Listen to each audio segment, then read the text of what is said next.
When you look at great teams over the 100 plus years of the competition, it's hard to leave out the 1995 Carlton side from any elite bracket. This was a side under David Parkin that won 20 out of 22 matches during the season and both its finals in the lead up to the big day. It had champions from one end of the ground to the other.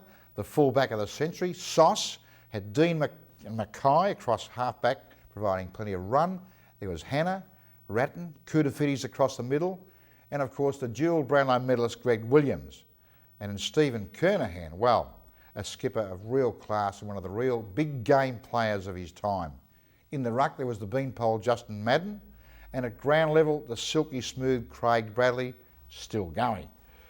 A most impressive lineup that had been perfectly coached by David Parkin. As they prepared for their 16th premiership, their opponents Geelong would be looking to break through after 32 fruitless years. That's a long while.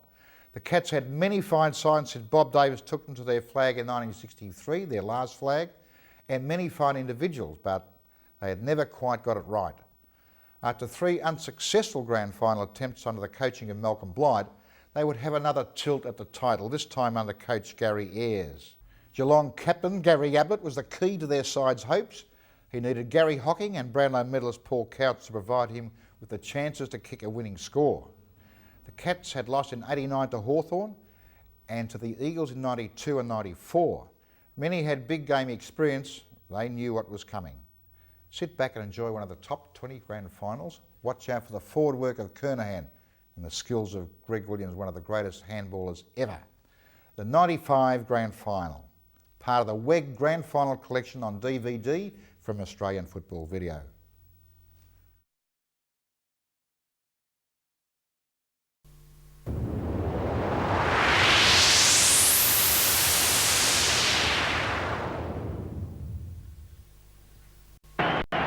Between 90 and 100,000 fans in here at the MCG.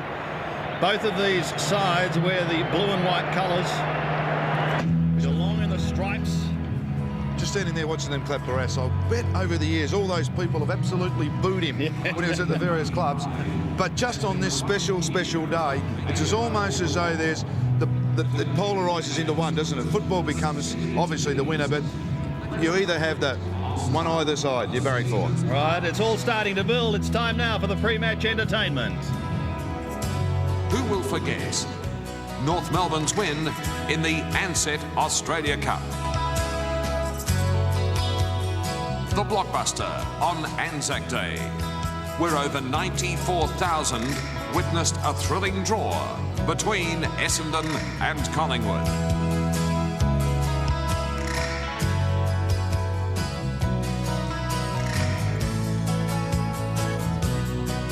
The emotional tribute to the great E.J. Whitten before the big States of Origin clash between Victoria and South Australia.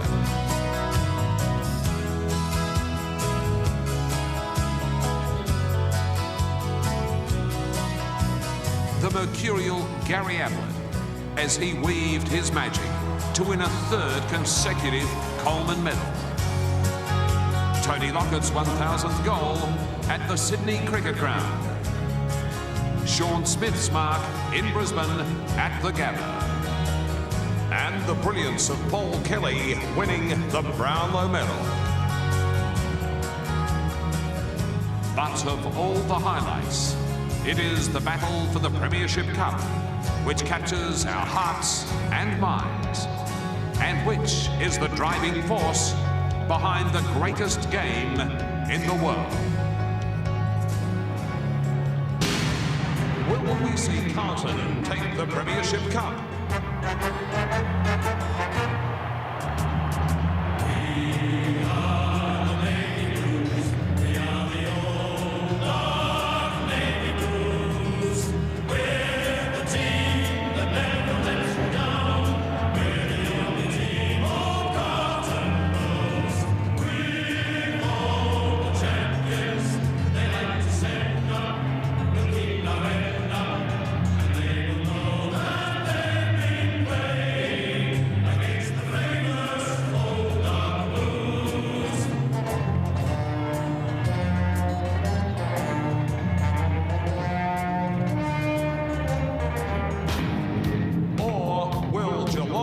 reign supreme.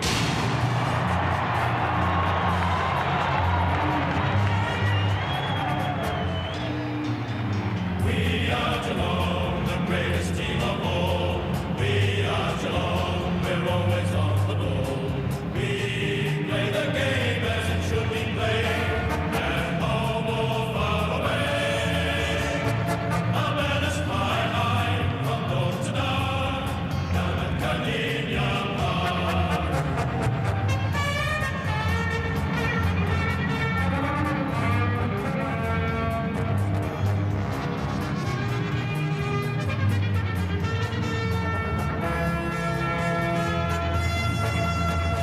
As the pressure builds, the question is, who will be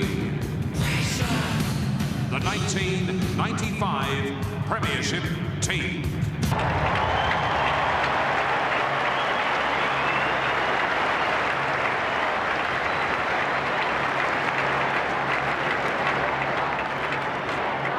The singing of Waltzing Matilda has become a tradition on a grand final day. Would you now please give a special welcome to a lady who is making a huge impact on the Australian and international music scene, as she presents her version of this Australian classic.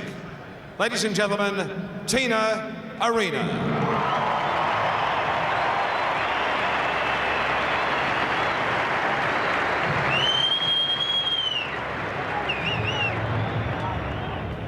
Once a jolly swagman camped by a billabong under the shade of a coolabah tree, and he sang as he watched and waited till his belly boiled.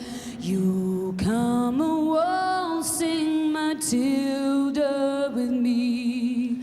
Down came the jumbuck to drink at the billabong.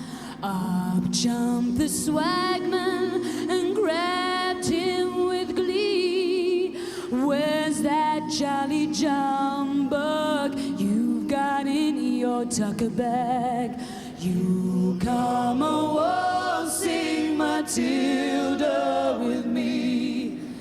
Waltzing Matilda, waltzing Matilda, you come a waltzing Matilda with me. And he sang as he shoved that jumbuck in his tucker bag. You come a waltzing Matilda with me. Up rose the squatter, mounted on his thoroughbred. Down came the troopers, 1, 2, 3. Where's that jolly jumbuck you've got in your tucker bag? You come a waltzing Matilda with me. Up jumped the swagman and sprang into the billabong. You never catch me alive, said he, and his ghost may be heard as you pass by that billabong. You come a waltzing Matilda with me. Everybody, waltzing Matilda, waltzing Matilda, you come a waltzing Matilda with me, and his ghost may be heard as you pass by that billabong. You come a waltzing Matilda with me. You come a waltzing Matilda with me.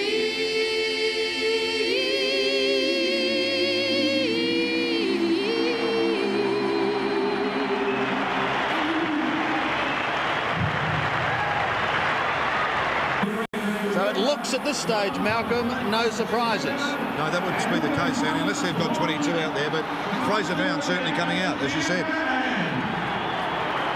Greg Williams, what a day for him.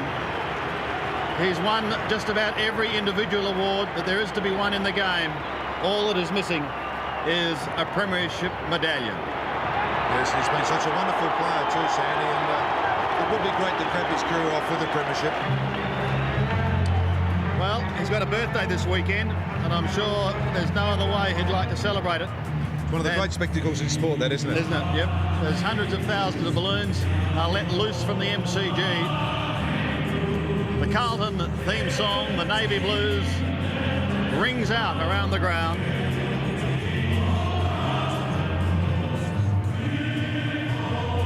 Big moment, and young Scott Camp early there in the middle of the screen. He's had a great first up season. But they are hoping to break the drought. 32 years, it was back in 1963. There is Tanner, closest to camera. Remarkable performance too, Shane Brewer, 2 starts in the AFL, 2 years. He's playing in his second grand final. And hasn't he been an exciting player? He's really given them some bite and snap. And let's not also forget to share a thought for those 4 players in Geelong side that are playing in their 4th grand final. There is Gary Ablett in the middle. Lee Tudor, Liam Pickering's had an excellent year, although the umpires didn't think so on Brownlow medal night. Ken Hinkley, as we have a look at the sides as published. Yes, they've both been pretty settled, these sides, for most of the year. There will be a couple of changes probably. They'll just test a few moves out. They might even put them back to their original positions. But I really do think, as we mentioned before, Sandy, that Madden and Barnes is a super contest in the middle of the ground. And if he can get his hand on the ball, that big fella, the Carlton small men are going to be really running at goals. What about the matchups? There's going to be probably 5 or 6 around the ball. Matchups I'm talking about all day. Yes, there will be, I'm sure. Hocking, you would think, might go with Bradley like they did in round 12 at Princes Park early in the year. And Bradley was very good. Yeah, they won by 3 points, Carlton, but it was a terrific game. Australians, oh, let us rejoice, for we are young and free. We've golden soil and wealth for toil. Our home is girt by sea. Our land abounds in nature's gifts of beauty, rich and rare. In history's page, let every stage advance Australia fair. In joyful strains, then let us sing, advance Australia fair.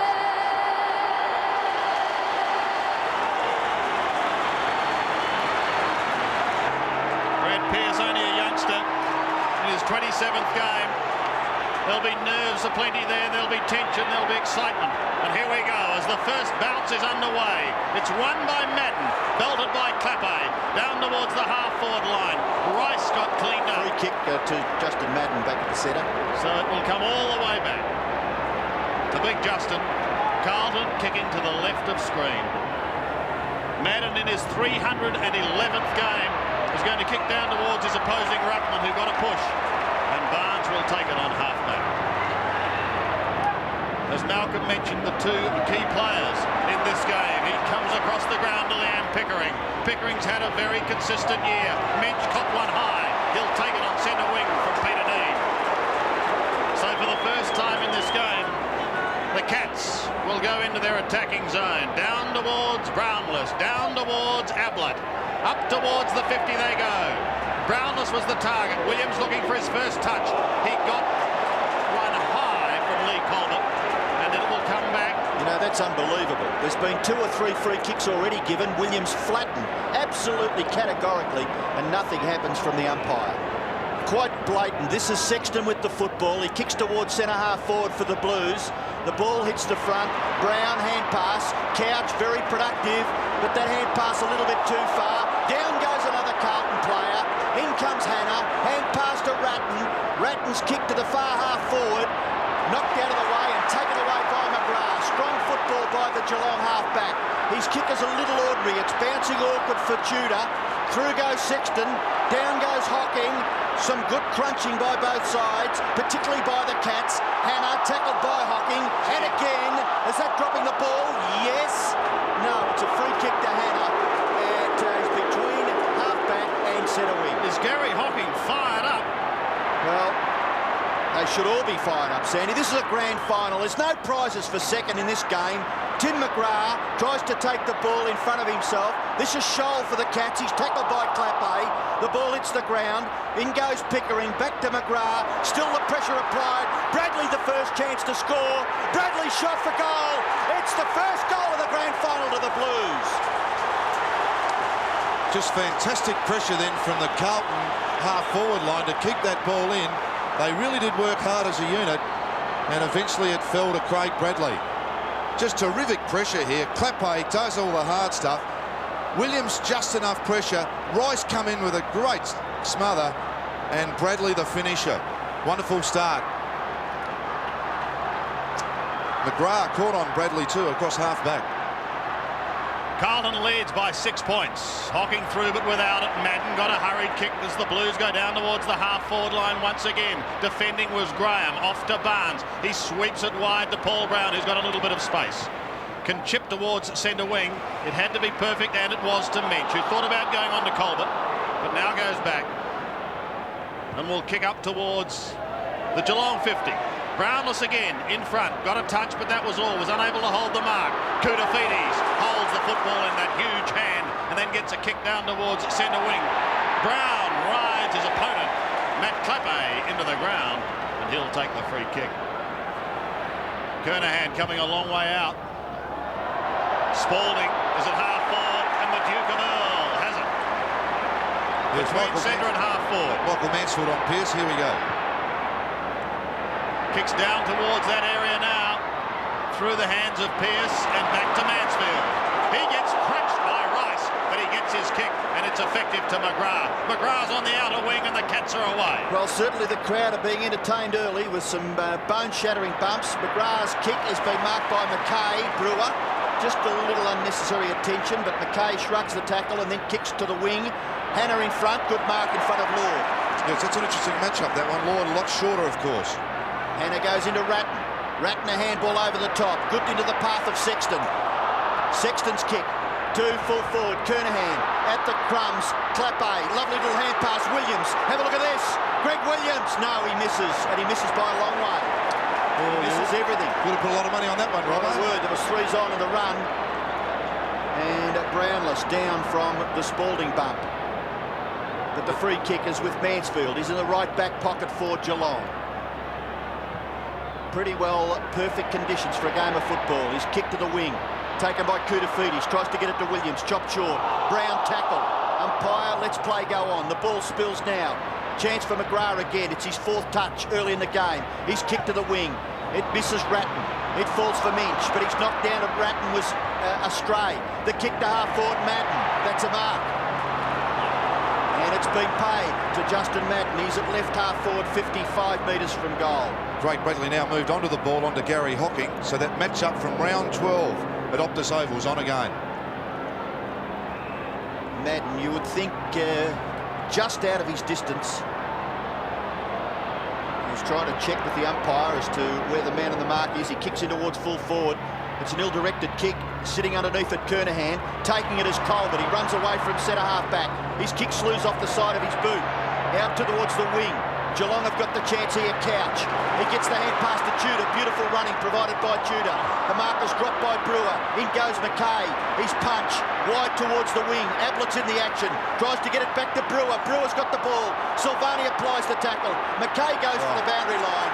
And some desperate defence by the Blues results in a throw-in as we have a look at Hickmott, Tanner and Hinkley on the bench for the Cats. Fantastic pressure there. Not to grab the player there, Mackay, just to harass him. Great stuff. Just the 1 goal scored in the opening 5 minutes. Couch under all sorts of pressure from Mackay. He goes again.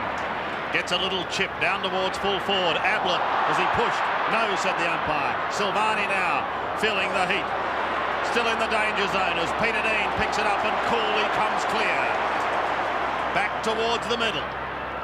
No one able to take it cleanly. Hannah eventually gets it away to Sexton. He goes into the open spaces. It bounces down towards half forward. Graham and Kernahan were both there. Towards McGrath at the back. He's clear. Wobbles it towards the half-back flank region. It will beat all players over the line. And a throw-in to take place as we see the Carlton bench with Scott Camporelli. The spotlight has certainly been on him in recent times, and Manton on his right with Adrian Whitehead. Here's Koutafidis to Williams. Look out. Caught. Punches it over the back towards Rice, who goes through strongly. Brown almost taken high. Rice comes again for a second attempt. Back to Williams. Kick well smothered by McGrath. He was held. Eventually wide to Barnes. A cruel bounce for Barnes. Good attacking work by Peter Dean. Oh, great stuff by Dean. Had to beat a couple. That is unbelievable. That's what grand finals are about. That's sensational. 2-on-1. Very rarely does that happen, but just his desperation was great. Wanted to play on to Williams, but goes back over the mark. Lee Colbert picking up Koutafidis. Dean's kick perhaps lets him down a little as he tried to go in towards the forward pocket zone, and Earl Spalding, Handley, sees it over the line.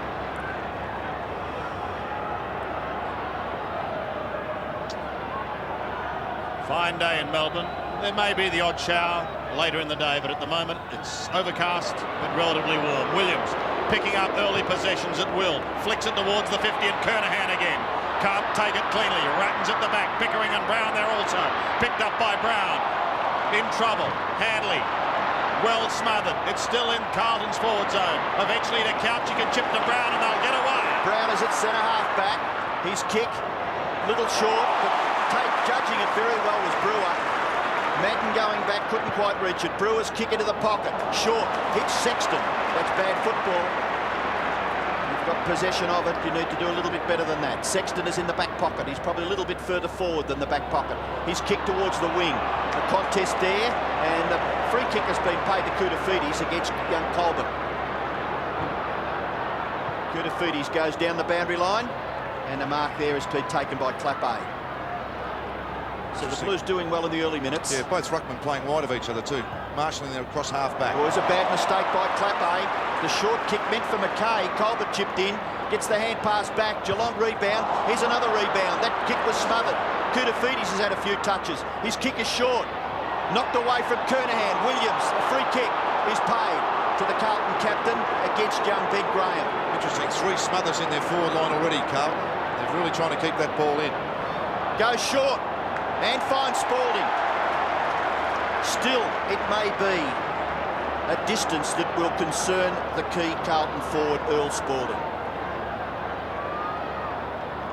Usually find the endeavours to try and get the distance. The players lose accuracy. Spalding kicking from 45, perhaps 50 metres when he kicks it. Well, gee, he does a pretty good job. Gets the distance just off to the left and through for one behind. So Carlton lead, they're 1-1. Geelong yet to score. And we've played about 8 minutes in the 1995 Grand Final. Ben Graham to bring it back into play. When he goes long, he's a huge kick. Attempted to get onto that one, but didn't. Brown may keep it in play for Carlton. Ratton's a chance, and he's inside 50. He snaps as he tries to bend it back. Not far enough, another behind. Golden rule at Geelong, if you try a talk like Ben Graham did then and it doesn't work, you put it away for the rest of the day. So I'll just be interested to see if Benny Grand Final nerves will get him. Proper. It's been put away. Hannah. Big Bill. The only flyer on the outer side. Ratton screaming for it, so too is Spalding. He elects to go a more direct route to goal to Kernahan, who gave a shove. And the umpire said no, Sticks. You can't do that. Yeah, interesting call from Darren Goldspink as we watch it. Kernahan just nudges him with his elbow, shoulder. Fantastic. Great play within 5 metres. Bit harsh on Stephen Kernahan. Graham from the back pocket.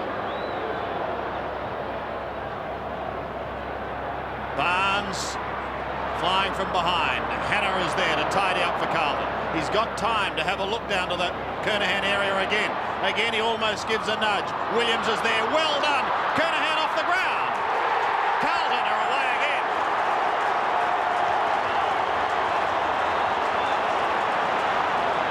once again, smart play on the forward line by Carlton. They really aren't giving Geelong an early opportunity, just having trouble getting the ball down to Ablett. But great contest, no different really, was it? The push on from Ben Graham from the last one, and that clever hand from Greg Williams set up an easy goal off the ground for the skipper. And he's pretty happy about that, and the Blues have got their second. Well, Carlton lead 14-0. Geelong get the ball up towards their half-forward line. Sexton running with the flight of the ball, couldn't take it. There's a chance for Ablett. Left foot snapshot by Gary Ablett. He's offline. First score for Geelong, and that will be a slight relief for the Cats. It's taken them a little while, but at least they're on the scoreboard. Great play then from Liam Pickering out of the centre. He is a hard hitter, as we call him in footy. He really does get in underneath and set up opportunities. Madden and Hannah, Christou to do the kicking in, straight down the ground, gets it well outside 50. Contest, and there was no contest in the finish. Big Justin Madden has taken the mark. He sweeps the ball wide to left half back. This boy kicked the ball in from the behind, and he's got it on the wing. His short kick is all right. Brown is marked. Fraser Brown, the man in question as to whether he would play. He's out there in the middle of the action. He kicked, his lands with Ratton. Ratton can go to the forward pocket area. Pearce and Mansfield, good contest. The ball spill, Spalding. Close to the line, it'll go over in front of Earl Spalding. And just looking at Hannah, who's had 6 possessions around Lord's Nut. They've actually now changed it. Peter Riccardi's gone on to Lord. He very dangerous as we look. Kenny Sheldon, former coach of St Kilda, now South Adelaide, looks on. From the throw-in, still in Carlton's forward zone. Williams inside 50. The Diesel heads for home. They've got number 3.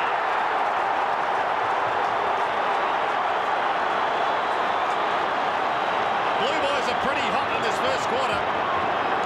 Yes, indeed they are. And, 3 goals at the start of a game is pretty handy.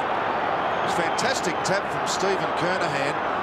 And Red, instead of just pushing it back to the boundary line, he tried to do something creative. And will-o'-the-wisp, Greg Williams got in behind them all and kicked beautifully. Well, there's David Park and Cole Kinnear and the brains trust of Carlton, seeing their side away to a fly. They lead by 19 points. Barnes tries to win it out of the middle, but again it's Madden who locks it up. Oh, he held on to it for a long time, and eventually Hocking takes it away. A high kick wide towards the wing. The bounce favours Koutafidis. Off to the running McKay. Another one towards Ratton. Good interception by Brown. Look at Hocking go charging through. Almost caught with the ball. In fact, he is. He'll have to come back. Koutafidis was away. Ratton will take it just forward of centre. Still gets the chance to kick to an unmarked player. It's Hannah. Hannah's kick into the pocket. The lead provided by Pearce, and he's in front of Mansfield. And he takes a good mark. Be careful, Greg Williams. The umpires are right onto it. He was prepared to protect his teammate, Brad Pearce. Interesting move this. It was always going to be on that Michael Mansfield would play on him, but Michael Mansfield across half back is such a great rebounder that he may not just get the possessions to set him up from there, and a fantastic jump from Pearce. Well, Pearce in his preferred pocket, if there is a preferred pocket, kicks with his left foot. Not a bad kick. The Blues have got their 4th on the ball. Yes, and you called it. Pearce has really been the surprise goal kicker of the season. Probably one of the most improved players in the competition. He's a bit of a point kicker, but that was just a magnificent kick. And that is a real honest jump at the footy, isn't it? Mick Mansfield trying to do everything right as a defender, a half a metre away, and the extension of the arms was just sensational.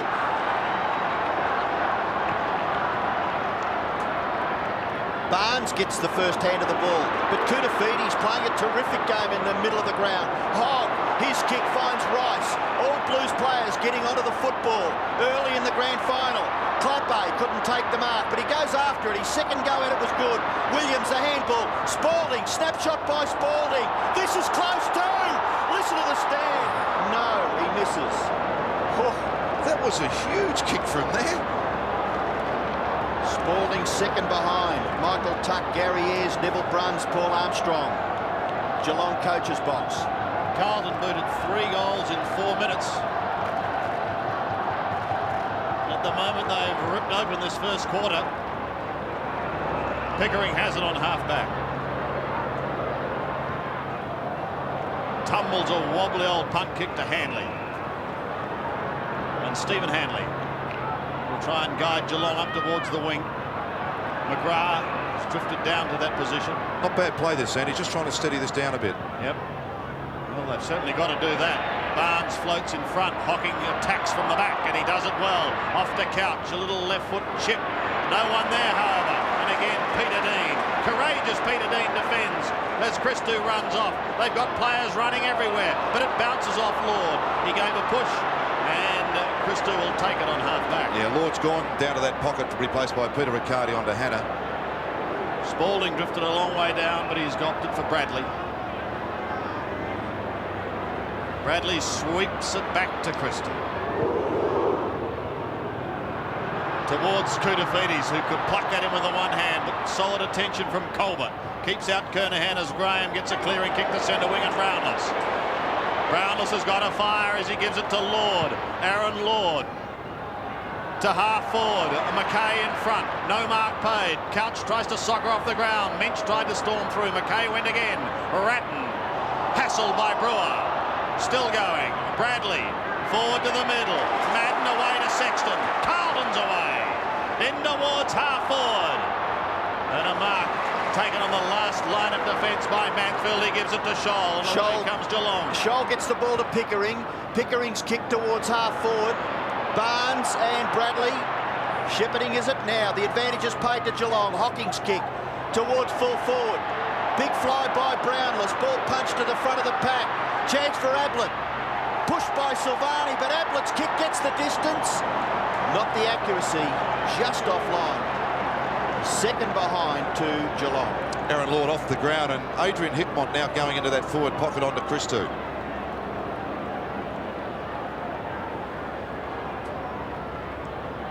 Saw Gary Ablett give away a couple of handballs last week, and that's 2 snapshots he's done around his body, and has missed both of them. So points will come from those sort of shots at goal. Christou from the pocket goes short to Dean. Again, another one finds Hogg. Copped one early.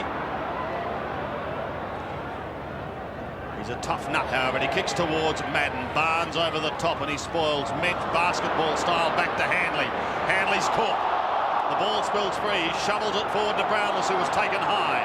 Koutafidis keeps on going to Sexton. There's been a whistle. It'll come back. And it's going to Koutafidis or Sexton. That could be 50. That's silly play. Frustrating play. Sexton will take it, and he'll amble down almost to half forward. He'll certainly kick them deep into attack. 2 crucial bits of play there. I mean, just the original free kick when nothing was on to give it away, and then to throw the 50. Disappointing. Sexton stabs in towards Pearce territory. Colbert tidying up for Geelong across to Hocking. Pearce caught one, but picks himself up and goes back in towards the forward zone as Brownless takes the mark. 7 shots to 2. Tells the story of this first quarter. Hickmott started on the bench, as Malcolm said. Barnes to right half forward. Pickering's got Ablett one out. Here he is. Tanner also coming onto the ground for Geelong, and Handley is the player coming off. So a big moment for Grant Tanner, who missed last year's grand final. Interesting. Just that ability for the champion player to read the ball quickly off the boot. Perfect example of that. Kept his eye on it. Great reading of the game. Champion he certainly is. 122 goals for the 95 season. Says it all for Gary Ablett. As the rain starts to tumble down here at the MCG, Ablett has posted yet another behind. That is 3. He has Geelong's score. After that little mix-up there, Grant Tanner on the ground, and Tim McGrath's gone to centre-half back on Earl Spalding. Handy lead that with that rain coming down. Now 4 goals. Well, it's in. It was predicted, but I think it was expected a little later in the day. The kick by Christou, high leap by Koutafidis. Blues in numbers. Koutafidis gets the handball. Ratton, a little slow. A ball to be won. Brown and Sexton. Now Pickering. Pickering spots a player, but he's kicked it too far. Hannah sweeps on it. Hannah's kick down the wing. Williams, oh, well done, Greg Williams. Is it paid? Yes, it is. Onto the left foot. He kicks to full forward. Look at this. Kernahan out in front. Can't quite collect the football. Just a little slow with Stephen Kernahan, but he goes at it again. Tries to get it to Clappe. The ball spills to the back. Barnes shrugs the tackle, then delivers the hand pass quite nicely to Graham. Graham is at left half-back. He's forced to go long. His kick will land near the 50 metres. Sexton from behind Brownless. The ball spills to the back. Brewer fumbles. Tudor handles it nicely. Tudor's kick to full forward. Ablett couldn't take the mark. The ball spills to the ground. Hickbott, he's only been on the ground a minute. His hook kick misses to the left. And the behinds pile up for the Cats. They've now kicked 4. On the other hand, the Blues have kicked 4-3. Yes, Gary is just sitting there pondering what might have been with those shots from Ablett and now Adrian Hickmott.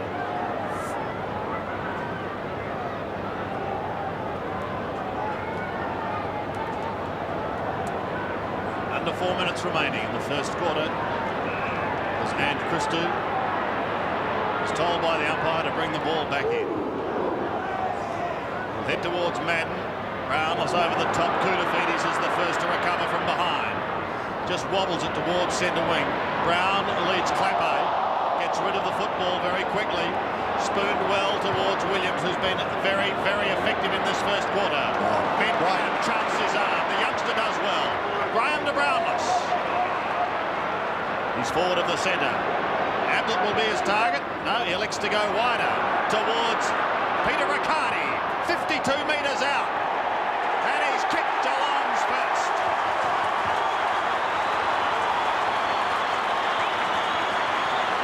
Yes, it's amazing what can happen in a game of football. That turnover from the centre, Williams' kick didn't find his mark, and that rebound football, Ben Graham attacked it. It ended up with Brownless, and Brownless with a paddock in front of him from the set plays from the kickoff, and Peter Riccardi, a beautiful kick from 15 metres out. Much needed goal to the Cats, but they are starting to get more of their share of the ball at the moment, so they're right back into this game. Carlton lead 4-3 to 1-4.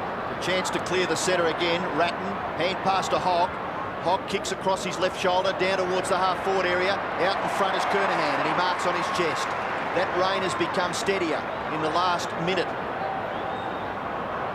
Kernahan is too far out to score. Looks to go for the short one. Then kicks into the pocket. Oh, player on his own. Pearce. Well, I guess that's the bonus of hanging on to the football just a little longer than normal. Well, off the ball, you might not have seen that, but actually Clappe, his teammate, helped him out a bit. Just took Mick Mansfield's path for a step. Clappe, and then Pearce was quick enough to get away. He kicked a goal from a similar position about 6 minutes ago. He runs around the man on the mark, then kicks across the face of goal, and in the finish, lucky to squeeze it through for a behind. 4-4 to 1-4, Blues by 18 points. And this rain looks as though it's with us for the rest of the day. Very overcast day here in Melbourne. Koutafidis has had 10 possessions already. He's had a sensational first quarter. He's one of the younger brigade of Carlton who've been sensational this year. Koutafidis hasn't missed a game as Hannah has it fisted away. Pickering's at the back. Now a chance for Geelong. Liam Pickering puts them inside 50 as Hickmott comes screaming out. Can't take the football, but he's up and at it once again. So too is Tudor. Lee Tudor around his body, bending it inside 50, and David Minch takes the mark. Ablett again is one out there with Silvani. Great disciplined play again from Lee Tudor. Remember last year in the Premier Final against North Melbourne, that kick to the front of the goal square. He's done it again here to set up Minch. Minch has had a pretty good year. He's missed only one game. It's an ugly punt, but it's effective. It's the Cats' second.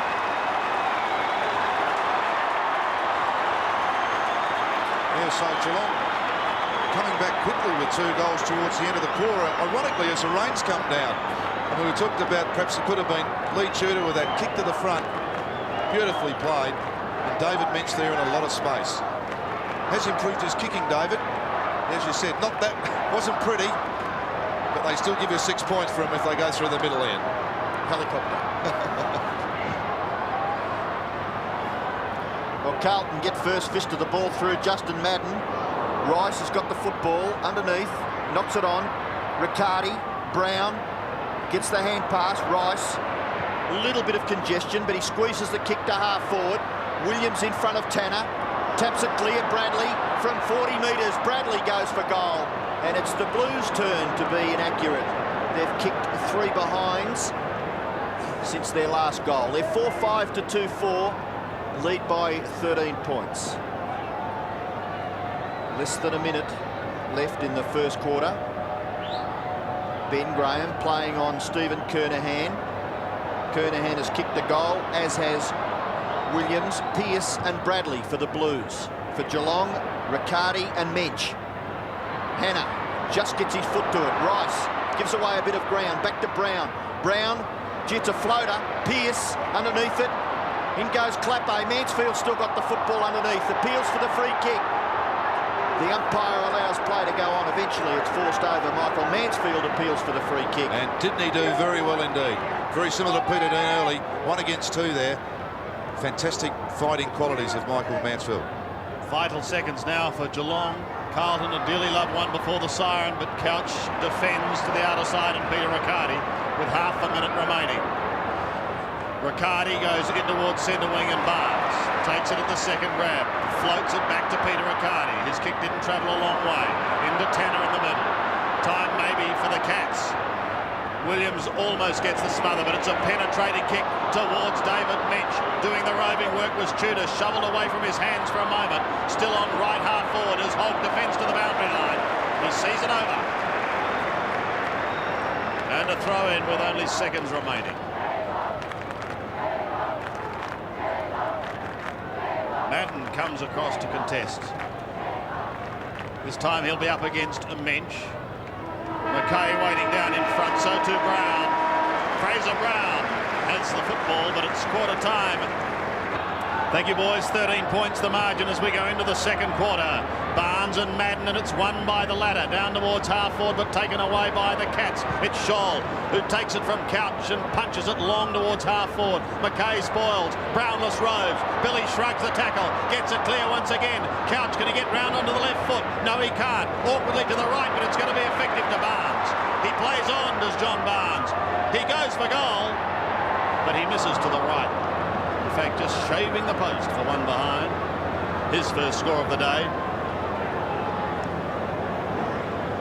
Effective centre clearance, wasn't it, by Geelong in the finish? 2 goals the margin, and again, this rain persists. It almost, well, it threatened to clear. We're with McKay in the back pocket. Former Glenelg player in South Australia. He goes across the ground. Who's going to be first to recover? Sexton or Hickmott? It is Sexton who gets it away to Christou. Christou pumps it wide towards Koutafidis. He can't get there in time. So a throw-in on the outer side. Pretty much as you were from quarter time as we look at the bench. Ken Hinkley, Stephen Hanley and Aaron Lord. Craig Bradley still running with Gary Hocking. Playing almost an defender's role at the moment. Madden gets it down to the front. Brown bumped off the football by Tanner. Quite straightforwardly in the finish. Tanner's kicked to half forward. Ball spills to the front. Bradley just gets his foot to it and fortuitously lands with Clappe. Clappe's kicked towards full forward. Kernahan up in front. The ball spills to the front. Pearce gets onto his left foot. Can he kick a goal from here? He had plenty of time to steady and finished up hooking the kick a little too far and through for a behind to the Blues. Great turning circle then, wasn't it, from him? It was very quick and dainty on his feet almost. He just tripped across the ground. Other players started to slip as they tried to chase him. Back to 13 points the margin. Graham's kick in is a good long one, but it's brilliantly marked by Koutafidis. He is outstanding so far in the game. Goes in short. The lead is provided by Kernahan. He can't quite get there. Going through Scholl. Hand pass. Gets it back. Brilliant smother. Spalding sets up a goal for himself. Spectacular football by Earl Spalding. Oh, God, remember a final. Pizzusto did it on Ian Nankervis and kicked the goal. And it really did change the game. Jezelenko did one with Dick Clay here one day too in a grand final. Wasn't bad, Malcolm. Oh, that's 4 smothers I can remember. 3 in the first quarter, now 1 in early. 4 smothers in the forward line is just sensational football. And nearly always results in a shot at goal. What play by the Duke of Earl.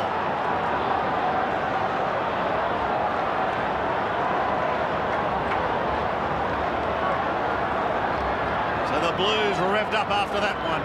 5-6 to 2-5 if they weren't revved up already. 19 points the margin.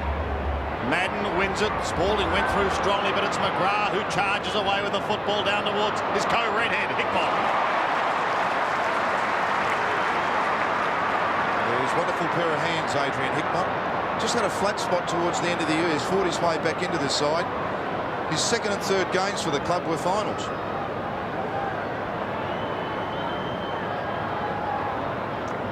He's going to be kicking from, well, just outside 50. Will certainly test him. Goes deep into the square. Ablett is amongst the pack. He tries to get it moved to it. The opposing number 5, McKay, is there, and he sees it over the line.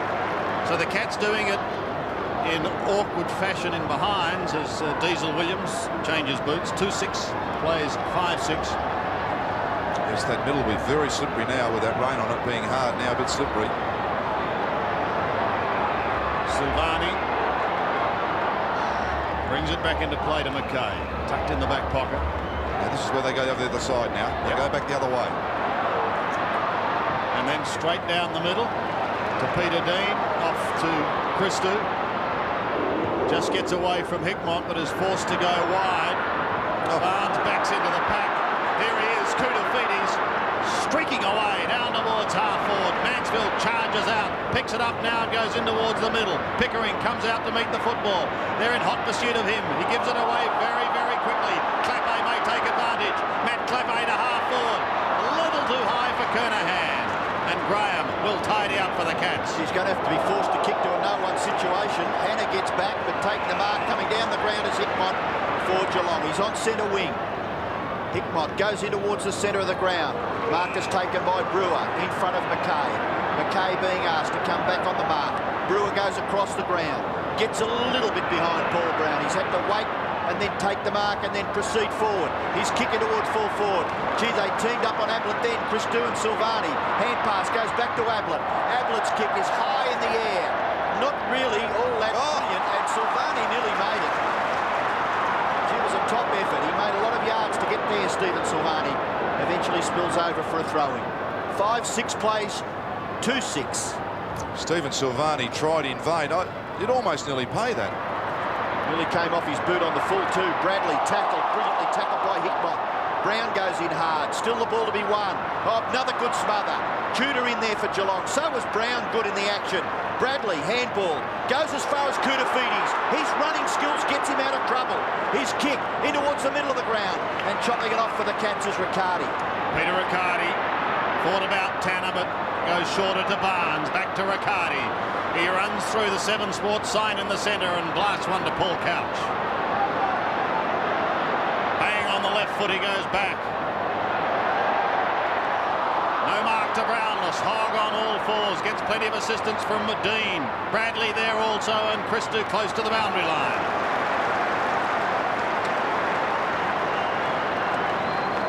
Carlton bench look on. Landon and Cavarelli as Billy Brownless swamped by players as Dean comes over the top and spoils him. Well, Madden was held onto on that occasion. McKay threw it towards Bradley. He accepted it, and so too did the umpire. Sexton, a high one in towards Rice. Fisted clear, Hocking a chance. Rice chases him. Hocking stabs it into half forward, but that giant hand of Koutoufides. It comes unstuck though. Colbert. No one home, and Madden marks unopposed. He lopes away and even has time to put the ball to ground. It's a poor kick. He had a number of options there, and they've given it away, perhaps too easily.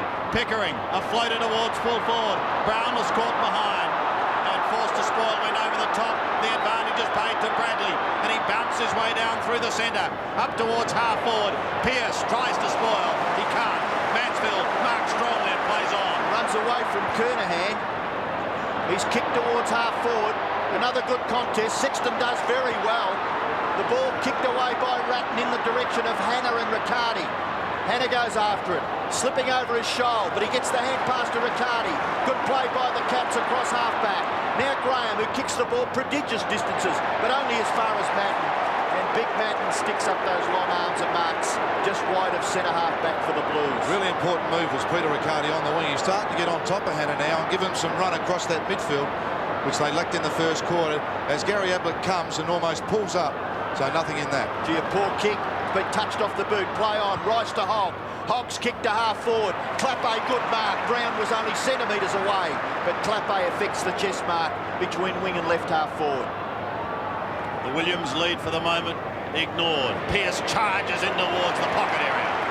So he's getting his kicks wide though, isn't he? He really does lead wide, does Pearce. He's an exciting young athlete though, both he and Koutafidis. He wobbles this one in towards full forward. Kernahan can't quite get there in time. And over it goes. Have you noticed how open the forward line is of Carlton when they move forward?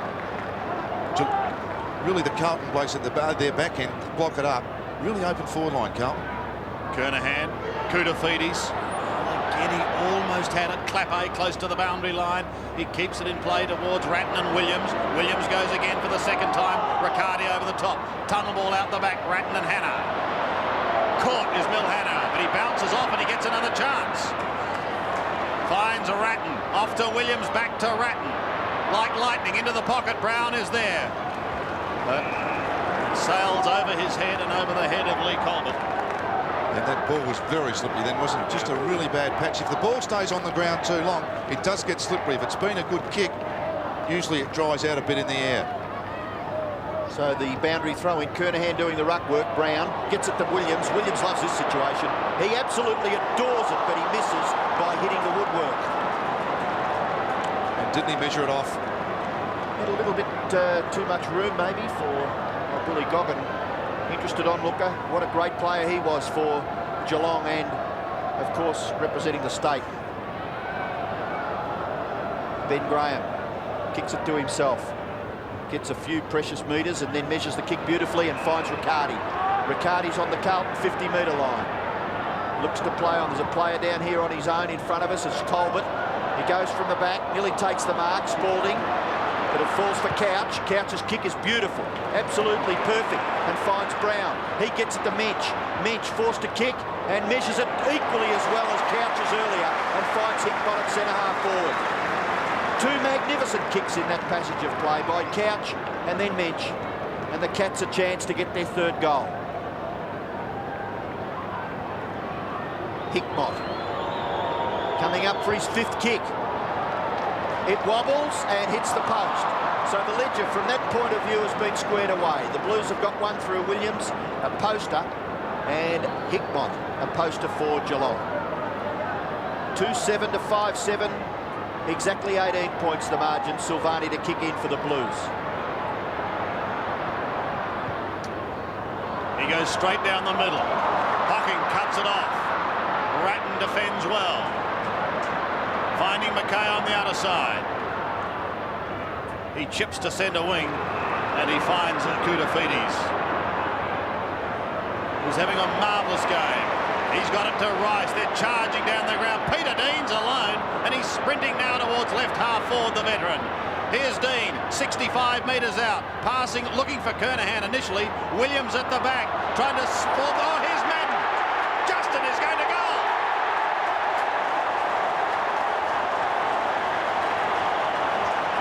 The amazing Justin Madden finds himself alone in the goal square. It's amazing, isn't it, this game of football? How could a bloke 6'29" be alone on the ground of footy? Huge build-up here. Williams does very well. Spalding again sets up the goal. And Justin Madden, he is absolutely ecstatic with that. Terrific stuff from Spalding to break through. Justin, you can see him lick his chops. Well, some excitement there for Justin Madden. He's kicked a goal for Carlton. Halfway through the second term, Geelong have got the football around the middle of the ground. It's Brown's kick. Bounces awkwardly at half forward. Hogg misses it altogether. Makes a contest with Brewer, then knocks it away close to the line. It will go over, will it? Tudor and Mackay. Mackay makes a certainty of it. Umpire gives the all clear for a boundary throw-in. You would feel the Cat supporters down there in front of that boundary umpire would have been maybe looking for a deliberate kick. Andrew McKay. I think he probably was deliberate, but he should go more on the line there and not take the chance of getting pinged. Gary Hocking. His kick is high and wide. It's out of bounds on the full. The free kick to be taken for the Blues in the left back pocket by Craig Bradley. Bradley, 4 kicks and 3 handballs. The leading possession gatherer so far, Koutoufides, 8 and 7. Ratton not far behind him, 8 and 5. Bradley's kick high. The rain has just gone away for the moment. Oh, double tackle, Koutoufides and Williams. And the player underneath there, absolutely smothered, was Pickering. Not a bad sign for the Blues. They lead 6-7 to 2-7. Yes, fantastic tackle originally by Williams, and then Koutoufides made a certainty of it. 10.5 minutes remaining. Koutoufides again to Christou. McGrath in the back with Scholl, but there's been some holding on. And it's going to go to Spalding. He's having a very good game. He's got Rice down on half forward. And Dean Rice hoping to complete a triumphant return with a premiership. He is a finisher since coming back into this Carlton side. It's a terrific mark, that, isn't it? Grant Tanner doesn't do anything out of the ordinary there, and really just tried to knock the ball away. But he is a finisher and he can kick goals. Important acquisition on the forward line for Carlton this year. He's kicked 20 goals for the season, 2015. He's kicking from 47 metres. It's a drop punt. It's high, and it looks very, very good. There's 3 goals this quarter to Geelong's 0, and trying to resurrect this forward line. Bill Brownless has now come out to centre-half forward, or Brewer to centre-half forward, and Mintz back in the pocket. Terrific play then from the Carlton players, and pretty honest mark from Dean Rice. 7 goals, and they've all come from individuals for Carlton. So we're out to a 5-goal margin now, favouring the Blues. Barnes out of the centre, taken by Hocking. He gets crunched and loses the football. A vital time now for both sides. Carlton can really set something up. Geelong have got to be very, very careful. Hogg is going to follow his man Tudor off the field. Tudor leave the ground as Handley comes back on. In fact, they are making a change. Manton's going to get a chance to go on. The Blues clear the ball from half-back. Manton could get into this straight away. Provides just a little bit of a shepherd, which was all right for Hannah. And Hannah's kick finds Rice. Rice can go down the ground. That kick is a little bit of a hospital one, but Brown's able to take the mark. He's about 65 to 70 metres from goal. He could have gone for Williams. He elects to go into the pocket to the captain. And the chest mark is affected by Stephen Kernahan. Gee, another goal here would certainly be a body blow for the Cats. They trail at the moment by 30 points. Kernahan can stretch it to 36. Good lead by Kernahan, and he wasn't let down by the delivery. Kernahan's kick. Gee, it looks pretty good. No, it's just off to the left. And through for his first behind, and Carlton's 8th. Yeah, very difficult angle. Actually, Greg Williams made a good lead late then, but I think he was committed to the kick. Brown has it at half-back. Goes wide to Mansfield. And Michael Mansfield, All-Australian player, kicks long towards centre wing. Barnes was in front, but it's fisted clear. Koutoufides waiting down in front. Gives it to Christou, who pumps it long and high. To Kernahan again. 1-2 drags to Sticks. If you're going to play from behind Stephen Kernahan all day, there will be a time that he'll outmark you. Because he does jump honestly. Ben Grant doesn't do a lot wrong. Can't get at it. And he just got off the ground enough, and he will take marks. He's a great player. Kernahan for his second. It looks good. Carlton love it. He becomes the first multiple scorer. Angus Christou's running from half back then was just brilliant. Koutoufides was great, and this man, the finisher, just toppled it off beautifully. See that bit of jump? He is a tall man when he's like that. Williams right there to help. Terrific stuff.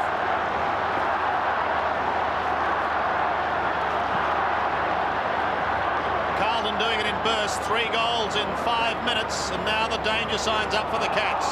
And again, some double and triple tackling there provided by Carlton players on Paul Couch. Tim McGrath moved to centre-half forward. They really are desperate. Manton's gone back with him. So the bounce just forward of the centre. Madden to the back. Hickmott gets a kick. Doesn't quite go as far as Geelong would have desired. McKay to Bradley. Bradley out of a congestion. And the mark taken by Clappe. And again, Brown was only centimetres away. But he couldn't do much. Clappe gets it to Christou. Christou's kick off his left foot. Not too bad, into the pocket. Rice has a chance to mop up. A free kick isn't too high on the player going for the mark, which looked as though it was Pearce. And Pearce has the football. Now this would be some sort of a kick. No, he goes in short. Looks for Kernahan. It falls to the back. Spalding.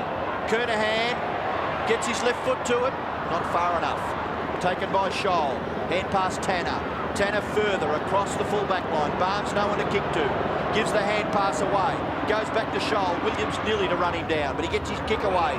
In towards the centre-half back region, and the mark is taken by Colbert. Lee Colbert, just a youngster. Kicks the ball long. Towards half-forward. Out comes Manton. There's some positive football. The player's only been on the ground for a minute and a half, and he's taken a mark in front of McGrath. He goes wide to Rice. Rice starting to get a bit of the football. Perhaps Kenny Hickley time. Do some magic up forward. The kick in short. Pearce provides the lead. Mansfield gets his hand to it and takes it over. 50 metres from Carlton's goal. The Blues lead 8-8. Geelong 2-7. Under 6 minutes remaining in the first half. Handley leans into it. Clappe has the ball held to him. He's slung to the ground. And there is Ken Hinkley. Who's coming now? Well, he's going to take off. The runner's just gone to Tim McGrath. Perhaps back to the back line and take one of the back line players off. Spalding tries to swipe it. Couch has a chance. Back to Spalding again, who's working hard looking for Brown. Taken over the line. Tries to tick the limp. He is moving a little gingerly. I don't know whether that gamble's paid off. He's had 9 possessions, Brownie. Handley again in front. Spalding at the back. Ratton hurriedly. Rice chases. Almost gave away a free kick to Mansfield for holding. Kernahan plays on. He bends it back to Sticks and he's got his third. Well, I honestly thought then that Michael Mansfield perhaps could have got a free kick. Appeared to be retarded as he went for the footy. And Stephen Kernahan, I let him go. It was probably a line baller. And Stephen Kernahan just bent it back beautifully on his left foot. Great shot from behind the goals, and Stephen Kernahan is very, very happy indeed.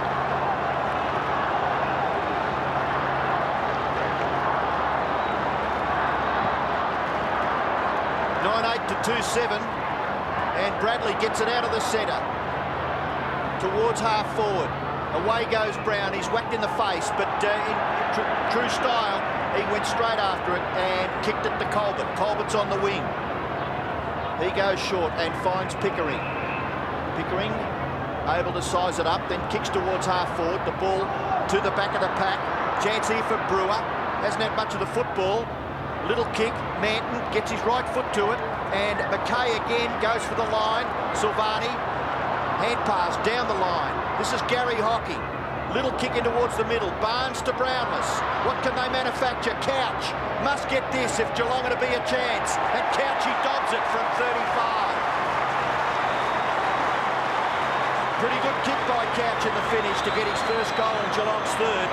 And just keep them close enough. 6 goals won, 37 points. Well, it's a margin. It is indeed. Actually, interesting play here from Silvani leading up to it. He went for the boundary line, it just didn't quite get over. And then terrific backup play from Paul Couch and slots the first goal of this quarter. As you said, Ed, very much needed now. They need a couple in a hurry to get right back in this game. Let's see what they can do from the centre. Carlton rip it away. Down towards half forward. It came from Ratton. And there's going to be a free kick to Pearce. 45 out directly in front.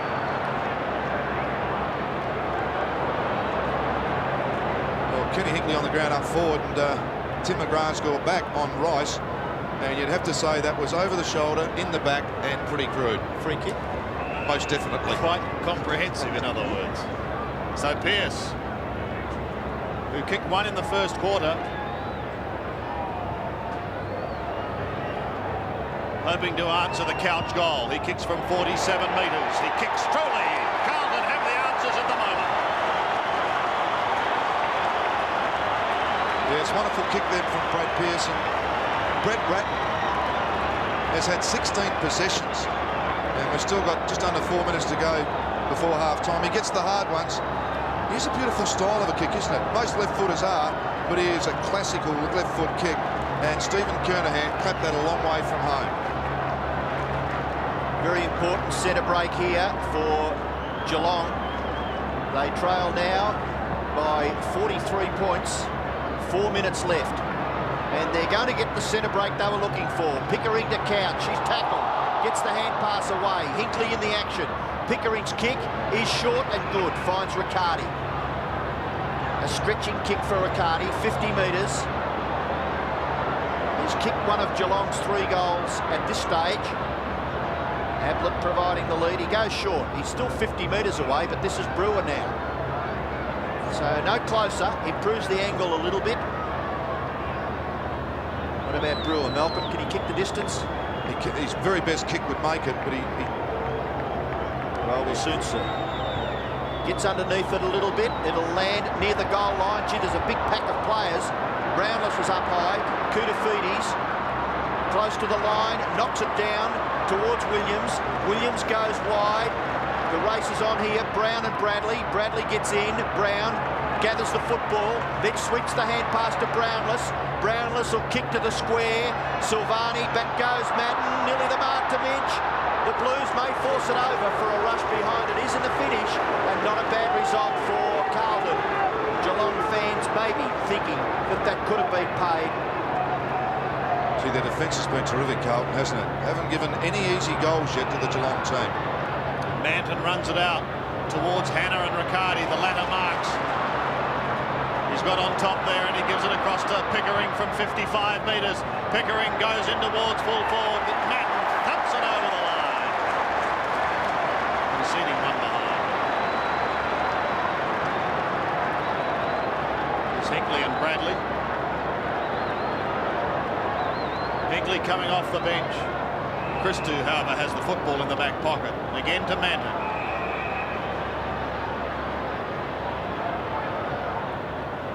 He looks towards Spalding and Hanley, and it's Hanley who thumps it over the line. Interesting ploy, that last ruck bounce, which actually Geelong won. Hanley came into the centre, and Barnes came from centre half back. Quite an interesting ploy, just to try and upset Madden. Geelong bench looking a little despondent as Riccardi flicks it towards Hocking. He got a bit of a nudge as he took the kick back in towards the centre. Good shepherding, sees Colbert take the mark. Courageously too. Hocking almost caught his teammate Brown unawares, but he just recovered well. Brown kicks in towards half forward. No one there. Peter Dean caught. Too high. Too high, said the umpire. What did you think, Melbourne? Well, it didn't appear high from here, but perhaps in a, it was high. The umpire was right there. Madden is too tall for Pickering, speaking of height. McKay is good to Williams, off to Ratton, who's been busy now. Hannah. Couch intercepts towards Riccardi. Hocking on all fours. He crawls towards it. Pickering helps him out. Stabs into the pocket. Oh. And an effective spoil by Peter Dean. Sees it over the line. Oh, that's the want. I mean, that was sensational. Here's the free kick replay. As Shane Brewer comes at him, he actually does grab him from behind the neck and around the neck, so pretty Left good call. arm. Yes, those umpires, gee whiz, if all the crowd could see a replay of it, Sandy, they wouldn't be booing too much, would they? That was a very distinct free kick to Peter Dean. Free kicks are 16-6 in favour of the Blues. And Camporelli, honestly, we watched David Parker. He's made the move. He's put him onto Peter Riccardi. Hannah's just quietened off with Riccardi on him this quarter. Ruck contest. Dean gets into the middle of the action again. Knocks it close to the line. Ratton tries to get a few metres towards goal. Brown gets out of trouble. He's a clever player. The kick towards the half-forward area. Getting at the back was Riccardi. Does well to get it through Camporelli. 50 metres from goal. This will be a good kick. It swings around and hits the post. You wouldn't believe it. If you sat behind this and you're a Geelong fan, you would have bled for 5 minutes. 10-8 to 3-10. Carlton lead by 40 points.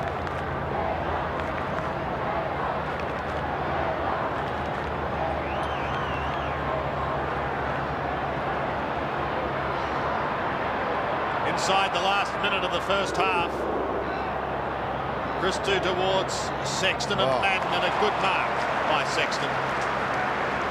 Stood his ground as the galloping hordes came at him. He gives it away to Williams. And the dual Brownlow medalist kicks in towards the centre where Spalding takes the mark. Looks to get past Handley. It's not a good kick.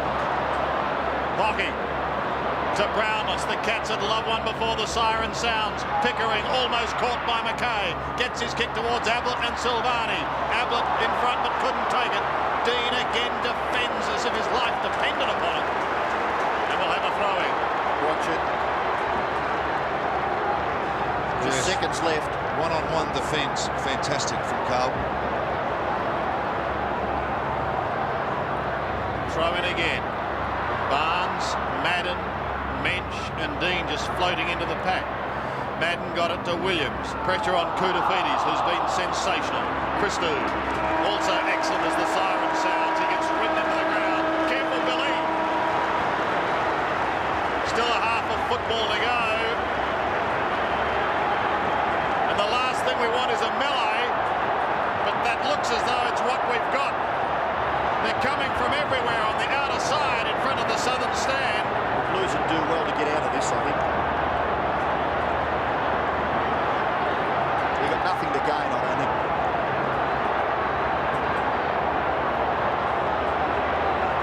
Absolutely ridiculous. Well, neither side's got anything to gain. Well, Geelong maybe, because they trail so dramatically. 3-10 to 10 goals, 8. So here we go, the second half. Carlton by 40 points. And once they get their noses in front, they're a very hard nut to crack. Free kick already. Out of the centre. Lee Colbert. Williams to take it. And that's why. So Williams floats one down towards the 50. Mansfield defends for the Cats. Imperative they get the first couple to try and get back into this game. Riccardi floats it over the top to Pickering, who's got a bit of time. He chips up towards half forward. Hickmont on the last line. Colbert there as well. Peter Dean with him over the line. Gee, they've made a lot of changes, Geelong. Colbert's now gone into the middle on to Williams. Brewer's gone on to Koutafidis. Lord's back on the ground on to Ratton, and Mansfield's been brought out the half-back flank onto Rice. Mensch starting on the bench. Good smother. And again, couple of smothers in the first half were an absolute feature. None better than Spalding's. Here's Riccardi, the lightning left footer. In towards full forward to Brownless. Off the ground, Billy into the post. Pretty smart thinking, really.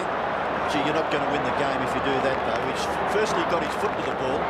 If you're going to win, it goes through for a goal, doesn't it? Yeah, I suppose so. Pretty smart thinking, though, wasn't it? Oh, terrific stuff. You wouldn't believe you could miss from a metre out, but I've seen it happen before.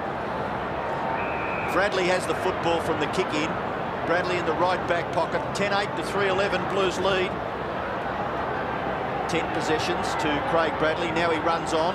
Umpire gives him the all clear. This kick has got to have the right penetration. It has. Back to the centre of the ground. A very good kick. Dean beaten for it. Still the ball there to be won around the middle. Spalding after Handley. Handley across his left shoulder. Not bad either. Gets 45 metres out towards the wing. Christou and Hickmott. Hickmott tries to knock it on, not successful. It goes over for a throw. David Mensch having a spell at the start of the third quarter. Bobby Rose in the background, and the Brownlow medalist of 1995, Paul Kelly, in the middle of the picture. It's been a wonderful week for him. Here's Madden in front of Barnes. It comes over the back. A chance now for Tanner, who took it from Brewer back to Barnes. The whistle is sounded, holding on. Tanner, who started on the bench, kicks into half forward over the head of Barnes. Mansfield, one of the flyers, but Manton backs into the pack. too strong, and they're going to be tough now, Carlton, as Sexton streams down the half-back line, kicks it wide in front of the sprinting Pearce. McGrath tries to take him out, but he's got plenty of backup support. He'll need it, though, as Riccardi steps in. Peter Riccardi chips to centre wing and Couch. The Brownlow medalist of '89 goes up to half forward. Billy Brownless has been desperately quiet. They need something special from him. 75 from home. He goes towards Ablett. They've smothered him today. And Dean again defends over the line for another throw-in. Too much courage for one bloke, Peter Dean, isn't it? Yeah, it's a fantastic play, but pretty predictable, isn't it? A lot of the kicks going to Ablett and double teaming him. There are other players up there. Boundary throw in, Tanner dispossessed. Brown with the football, well tackled, and the umpire will bounce about 30 metres from the Geelong goal. 10-8 to 3-11, just 1 point added so far in this third term, and that was to Geelong. Madden in front, the ball spills to the back. Opportunity for Hinkley, can't get that hand pass away. Christou goes back towards the line. Ratton, his kick smothered off the boot, and it's against Geelong again. So nothing happening for the Cats. Ratton gives away a hand pass. Bradley runs away from fullback, kicks out wide. Good play by Spalding, got rid of Handley. Riccardi's done a hamstring. It's not happening for Geelong. Rice gives it away. McKay is on the end of the hand pass. Geelong in all sorts of trouble. Let's have a look at Riccardi. The kick goes to the 50-metre line. Williams on McGrath. McGrath gets the hand pass away. As far as Handley. Handley back onto his right foot. Kicks it long and high out towards the wing. At the back, Mansfield does well. Takes the mark over McKay. As Robbo said, Riccardi in deep trouble. He's going to be leaving the ground with a hamstring. Mansfield's kicked to half forward. Barnes edged out. Koutafidis. Oh, but he's smothered again. Peter Dean, sensational play, and away comes the veteran defender. He charges forward. Riccardi limps off the ground, and Williams takes the mark on 50. Oh, Kernahan by himself. He's there for half an hour. Williams goes back now from 55. He's still there anyway. 10 metres in the clear. Tragedy for Peter Riccardi, but great play from Peter Dean. Peter Dean just sensational with that try to that chip from Barnes. Keep your eye on the footy, angle your hands, and Carlton were the best in the league at it. Must have been this year to get into this situation. He's kicked 3 in the first half, 2 of those in the second quarter. There's another one to the Blues. Oh, wonderful rebound play from that man. First goal after half-time, always crucial. And the Blues withstood that pressure. Silvani, Dean. Here we see John Barnes go back.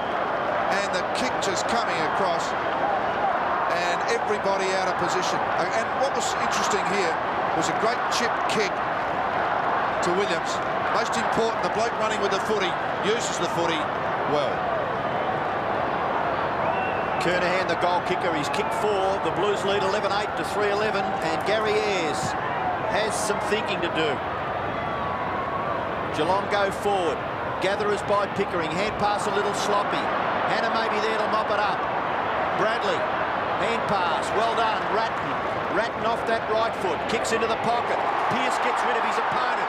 Gee whiz, if Geelong watch this go sailing through, there'll be some ordinary looks on their faces, but it's a poor kick by Pearce. Registers just behind. Yes, 2 goals, 2. Dean now on Pickering. Let's go down to the boundary line. Peter Riccardi, Dipper, has he gone? Yeah, he's gone, Sandy. Boys have called it right. Hamstring injury. The doctors are trying to work on him, but I don't think we'll get him back on the ground. Oh, tragedy for Riccardi. Kernahan's too close, isn't he? Handley is beaten by Williams. And Greg Williams. I saw this in last year's grand final, just before half-time. 2 short kicks and pinched off by the Eagles players, and now the long kicking Ben Graham has had one pinched by Greg Williams. 45-degree angle, 40 metres out. And Diesel goals! 2 goals to Greg Williams. Carlton are on their way to rewriting the record books. 23 wins out of 25. 16 straight, and their 16th flag is staring them in the face.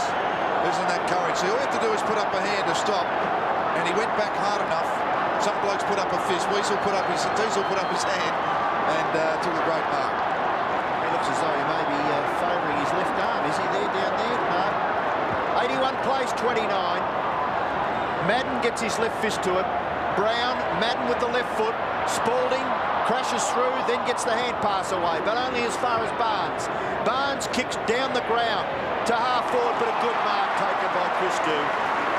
Gee, the body language is looking very good now for Carlton. The kick by Christou, out wide for Silvani. Can he outrun Ablett? He knocks it clear. Ablett keeps his footing. Very important, well done.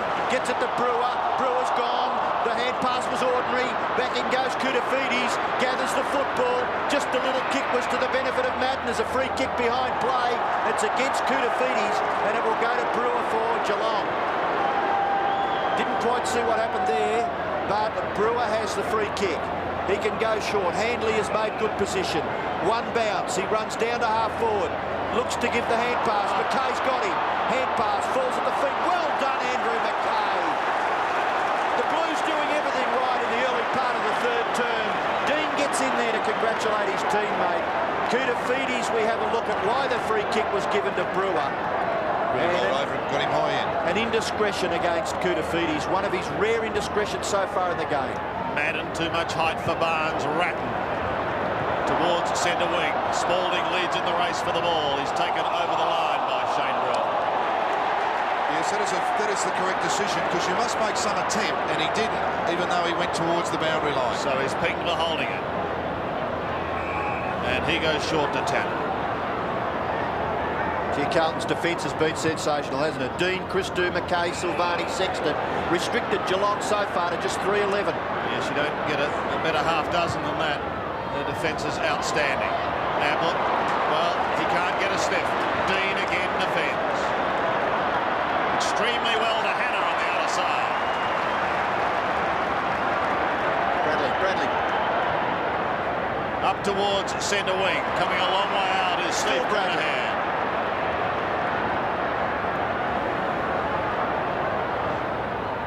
A floater finds Sexton almost down to right half forward.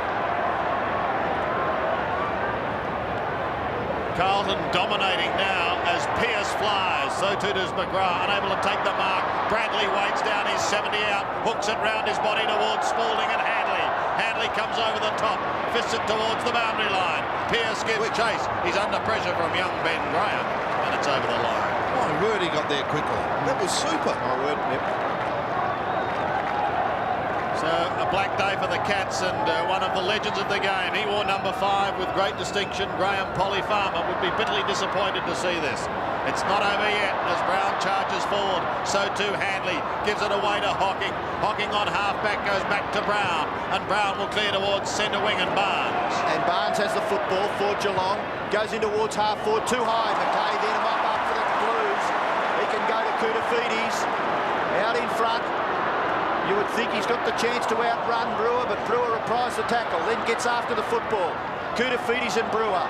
Brewer and Koutoufides, look at the struggle. The two players, and Koutoufides quite prepared to knock it over for a throw-in. And that's what you have to do, yeah. That's what you have to do now, Geelong, is just do those one-on-one contests well. And that was just fantastic. Boundary throw-in, centre wing, Madden and Barnes. Madden tried to get it down to Ratton. Ratton in underneath. Can't get the ball clear. Couch's kick smothered by Dean again.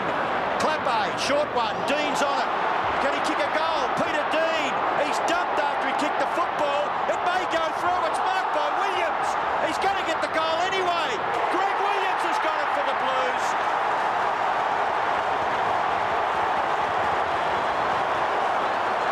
Well, you can mark it down to Dean. It nearly went the line from his kick. But Williams was there to get his third, and they're a happy mob at Carlton at this stage. Amazing play. Peter Dean missed 93, but hasn't he made up for it today? He is absolutely desperate, and fantastic play from Williams right on the line. Unbelievable goal. The Blues running riot here at the MCG.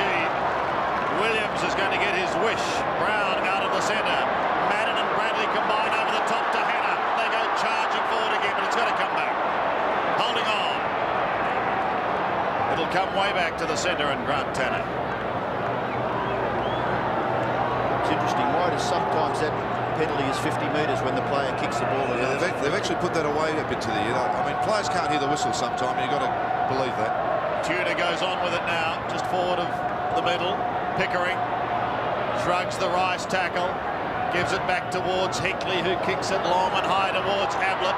Got a hand to it, but that was all. McKay gives it away to Christou, and this rock-solid defence will clear again. There's none more miserly in the league. He woofs it towards centre wing. Safety. As McKay, Sexton and Brownless lock arms.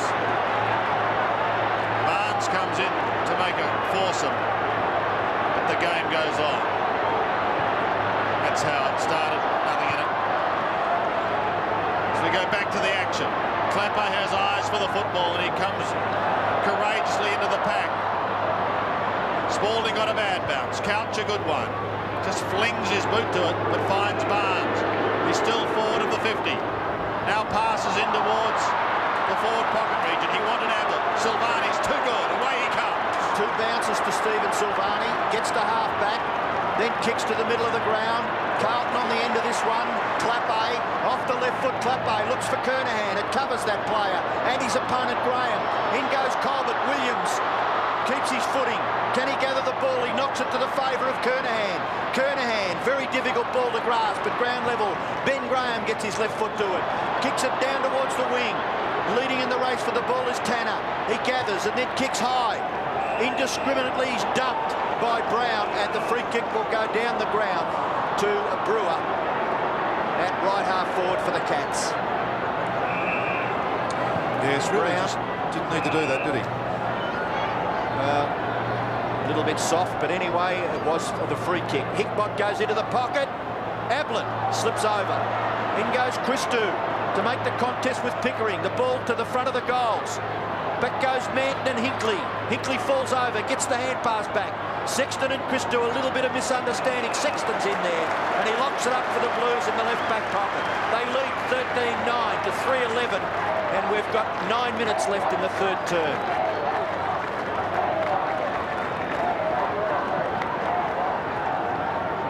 Blues have scored 3 goals this quarter. The Cats haven't been able to score one. Look at this defence again as Christou goes charging away to Hannah. Tudor gives chase, but Hannah gets his kick towards Clappe, who's down on right half forward. Down into the danger zone he swings. At the back is Kernahan. Goes over the top, almost gave away the free kick on Colbert, and eventually the umpire said he did. The rebounding of the defenders has just been sensational, hasn't it? They really have raffled it at the back. Hard to get a kick in the Geelong forward line. Certainly has been today, as Colbert goes towards Hickman. He runs out of half-back, converts to centre wing, and Couch calls out Barnes. The ever-miserly McKay on the mark, as he kicks towards Hocking, who flicks it back inside to Mansfield, still outside 50. Now he pokes it in towards full forward, but it goes over the line. That's the desperation of Dean again, just to get that little push on, and that really makes a difference. A couple of changes being made. As the whistle is sounded, it's going to come back. Camberelli's come onto the ground, so too has Scholl.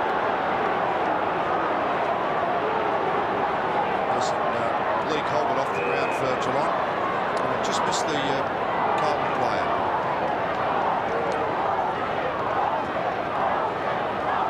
It might have been Hannah. As Sexton brings it back into play in the big hands of Koutafidis.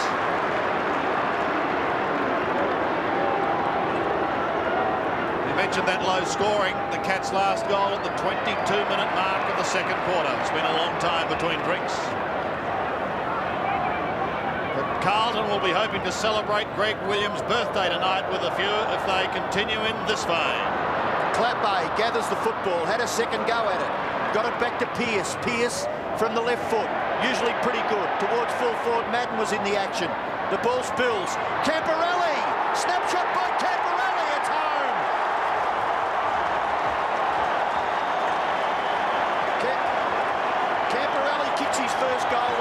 get their 14th. They're 14-9 to 3-11. And it's somewhat of a massacre in the 1995 Grand Final.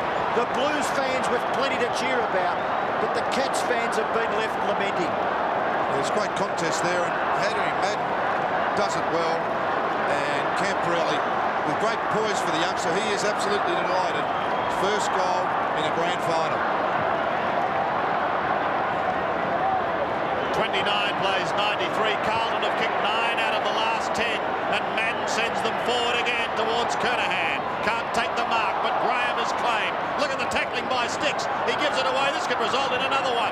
Still locked inside 50. Brown gives the hand pass away. Pearce has a snap. It wobbles off the side of the boot in towards the right forward pocket region, and it is there that Tudor is bumped over the line. The football spills free, and a throw in to take place. At the other end of the ground, Brewer's gone back to centre half forward as we look at Mel Hanna, and Pickering now gone on to Kuda Foodies on the wing. Just over 6 minutes of this third quarter remaining. A term that has been dominated by Carlton, and they're setting something up here. In towards full forward over the top of Hanley came the kick from Ratton, and it results in one behind. In a sensational team effort from the Blues today. 14-10 plays 3-11. Geelong have added one behind for the quarter. Well, I think a lot of the smart people thought that Carlton's defence would hold them in great stead, but gee whiz, this is just absolutely perfect football in a grand final. The kick back to the centre of the ground. They're going to force it forward again here. Dean Rice gets the handball. Madden, gee whiz, he'll be happy about this. The kick goes up and under towards full forward. In front was Clappe, couldn't take the mark. The ball bashed back towards half-back. Shouldered is for Geelong. A long hand pass out wide to Brown. Gets it to Tudor. Camporelli the chaser. Tudor's kick goes very wide. Slipping over out there was Hickmott. Christou keeps his footing. Very important in today's football. Camporelli back to Christou. They love him to finish. His kick towards half-forward being marked by Williams.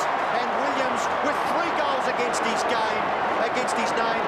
And a premiership medal with 2 Brownlow medals staring him in the face. You'd have to say he's a chance to kick a goal here. Greg Williams. Yes, the kick actually wobbled. Scholl went to go back for it. And, Williams, champions read it quicker. Amazing. Hand to foot, eye coordination, just quicker than average. And pretty good stats too. 19 possessions. Going for his 4th goal.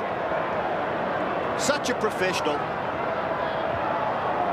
That kick floats and floats offline. 3 goals, 1. Players over 10 possessions. Yeah, coaches' boxes we look on. Carlton have had 14 players with over 10. Geelong 7. Hanley unable to take it on the half volley. He's in trouble towards Lord. Sneaks it away to Scholl, who runs down towards the centre wing. Couch claim. Carlton hunting in packs. Mackay still controls the football. He was surrounded by 3 and still got away with it. Christou to Rice.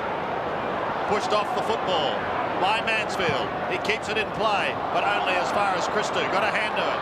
Now Hickmott stabs into half forward. Brownless takes the mark. But he's been very, very quiet today, has Billy Brownless. You also got to say that he hasn't been down there a lot. This is his 10th possession, Sandy. So, you know, he's taken 5 marks. I mean, I don't think he's been the poorest player or that much noise against him, to be honest. Rice coming off for Whitehead. Brownless from just inside 40. And away to the right.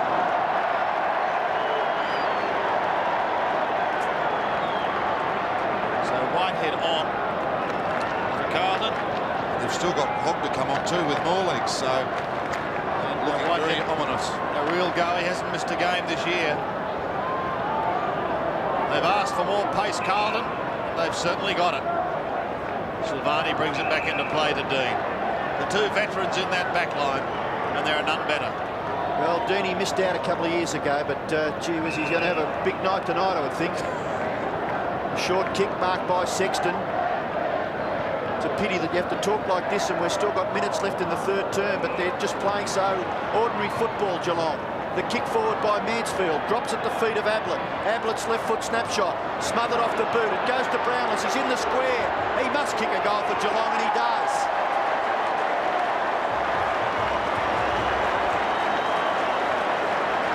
Yeah, it's a lot of hard work from the Geelong Football Club. 4 goals in the grand final. Who would have thought of this? The free scoring sides throughout the year. Ablett got it round. On good days I've seen him kick those, but it just bobbled into the goal square, and Billy made sure of it by kicking it into about the 25th tier. So a much needed goal from the Cats. Can we find something else within sight of themselves to lift? So the football being confiscated by a member of the crowd down at the main scoreboard end of the ground. Rice off the ground with Hogg. And Geelong get their 4th goal through Brownless. Bradley misses it altogether. He's got another chance though. Handball to no one in particular, but the bounce all important. It goes back Carlton's way. Barnes gets it wide. Williams beaten for it by Tudor. Tudor across half-back. The hand pass just sits for Tanner. Tanner goes to Tudor again. He was instrumental in that passage of play. In goes McKay. Can he get past Couch? He goes after it again. Desperate stuff by McKay. That has been the trademark of the Carlton performance. Bradley's kick. Williams there. Right in front. 20 metres out. And Greg Williams for, I would say, half a fleeting second maybe thought of the hand pass to Kernahan. And I think that's the difference of the two sides. That kicking mainly into the forward line. The best 2 kicks in Geelong are Hocking and Couch, and they just haven't got enough of the footy in that environment. Williams to kick his 4th goal, and he's successful. And 3 goals for the quarter for Greg Williams. It was a marvellous return from this dominant Carlton side as they have been all year. And surely the Geelong fans are now very, very disappointed about this, but it's been some sensational play from Carlton. The hardness around the middle, Mackay was just sensational, wanted it more than anybody, and Bradley just sized his kick up, saw Williams run to the hole, and such a beautifully weighted kick, and Greg Williams did the rest. Happy birthday, Greg Williams. 32 today. He's going to be celebrating in more ways than one tonight. A couple of changes being made. Mensch also coming back out onto the ground for Scholl. As we go back into the centre. Brown towards half forward. Carlton into attack again. Paul Brown defends. He's ripped off the football, however. They're still charging at it. Spalding and Williams both down there. Look at Earl Spalding. Here comes Williams. He's got 4. Goes underground with the hand pass. Gives it away towards Hogg, who's back on the ground. Camporelli couldn't take it. Williams again. He gives it to Pearce. Onto the right boot goes Brad Pearce. Oh, this is another nail in the Geelong coffin.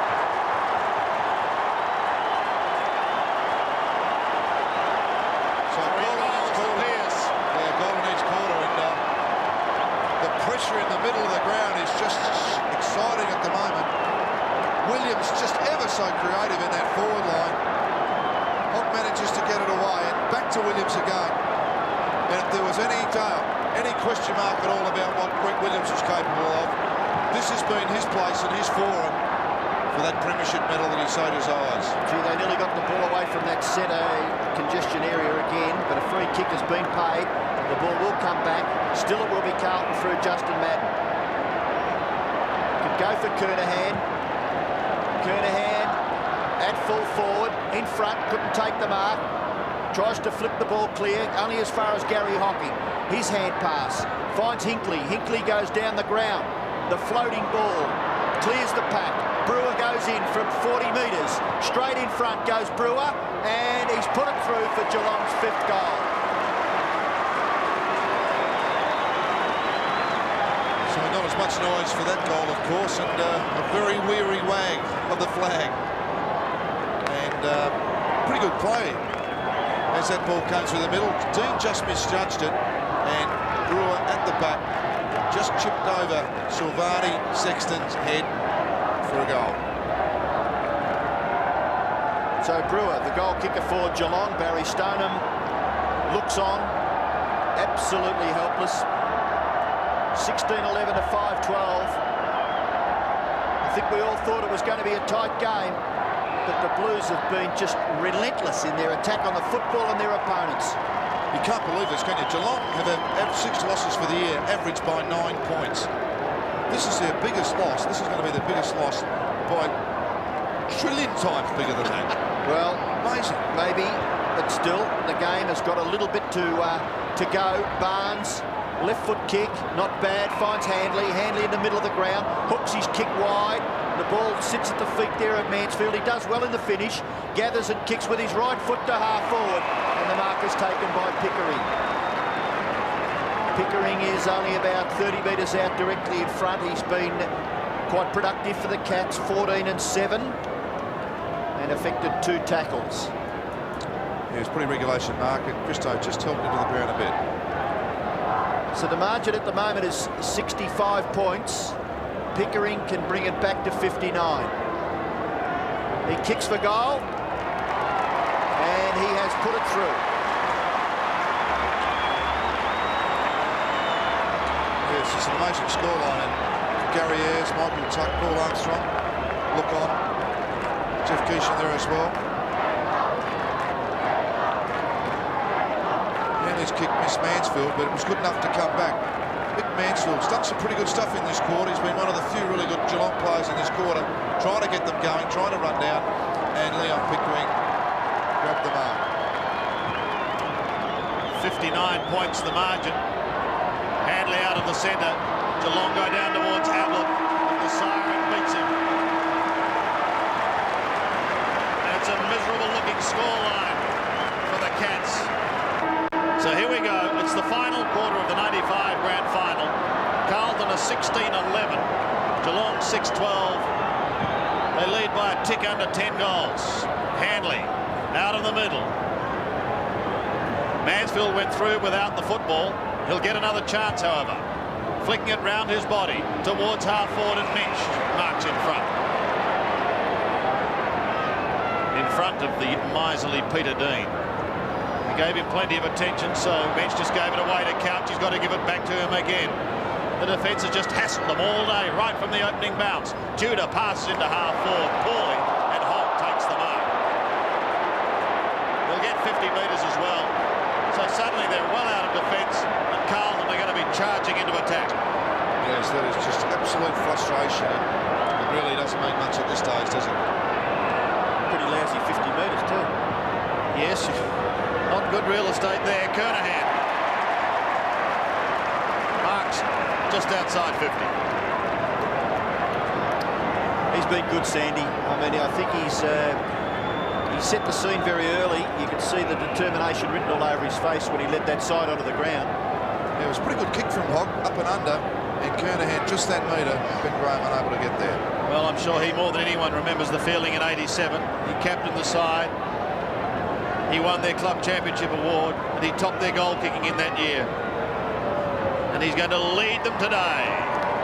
But that kick is away to the left. Sadly, out of bounds on the full. Geelong get the ball back towards the half-back area. Tanner has taken the mark, gets the hand pass to Hinkley. Hinkley back to Tanner. Tanner goes down the wing. No one home for Geelong, and Bradley marks from behind Hocking. And you would think that Bradley has probably had the better of that duel. Gary Hocking with 13 possessions. Bradley with 16 plus a goal. Bradley gets a 50-metre penalty. Hocking rather... Well, in the finish, there wasn't much in it, but the blow that he may have attempted to throw a little earlier than that, the umpire may have seen.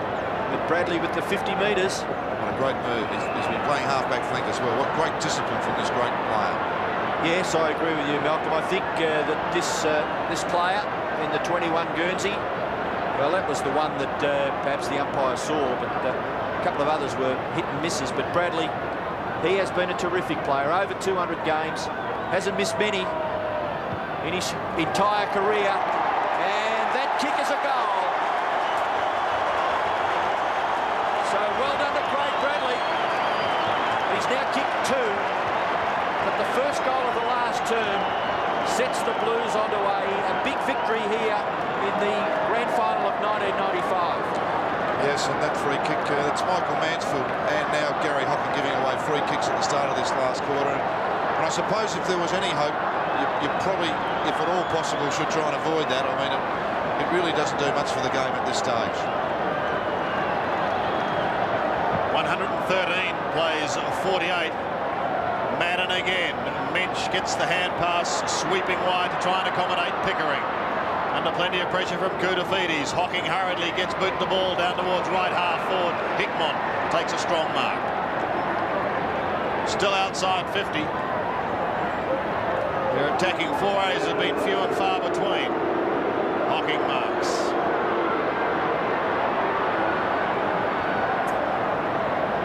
Passes again. Pickering. He really has risen from the ashes after playing a handful of games over 5 years at North Melbourne. Centering kick, but it's marked by Manton. Everything going with Carlton at the moment. He can come wide to Silvani, who in turn has players streaming down the ground alone. Sexton's alone. Camberelli's alone. The pair will combine. Defence charges into attack. The pass goes down towards full forward. Kernahan will give it to Williams. He blazes into goal and he kicks it. Goal number 5 for Diesel Williams. Well, great team play. Just sensational team play from Carlton. They are really a class act. Their season of 95 has been one of the great seasons of all time.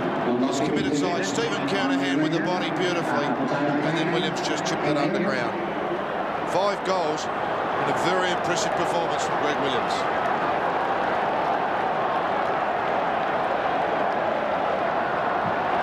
Williams 5 goals, Blues 18-11, Geelong 6-12, Mansfield dispossessed, Handley dispossessed, ball spills to Camberelli, you haven't got all day, son. He's dispossessed himself.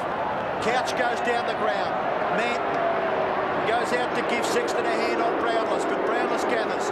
Hand pass for Aaron Lord. Lord nearly run down by Hogg. Lord goes for goal, and he's missed, just off to the right. His first score for the day are behind. 6-13 to 18-11. It has been a debacle. Peter Dean, what a grand player he has been for the Carlton Football Club. Ken Hinkley off and Brett Shaw on. Limping a bit, Ken. Terrific calling. He called them down into the pocket, then he kicked over the top to Spalding. Spalding at half-back. Kicks across his body. Down towards half-forward. Ratton probably will allow him to go over. He does. For a boundary throw in a long way away from the danger zone now for the Blues. Loftsy. The Jack O'Toole of Carlton. Wes Lofts sitting there with a big smile there. From the throw-in. The Brown hand pass is smothered. Barnes soccers off the ground towards McKay. Tunnels it out the back door, but it's taken by Tanner, who sweeps it over the top. Hogg will apply the pressure on Mansfield. Couch to try and keep it in. He does. Weaves one over the top towards Minch. Close to the boundary line and taken over by Hogg. Continual pressure all day. Yes, indeed it is, and there's David Parker looking on. Pretty proud of what's gone on out there today. Ken Judge also there. Is his senior coaching career about to start in the next week or so? Time will tell. Tanner over the top. Gee, there's some keenness there, isn't there? They lead by 72 points or thereabouts. They're still lousy.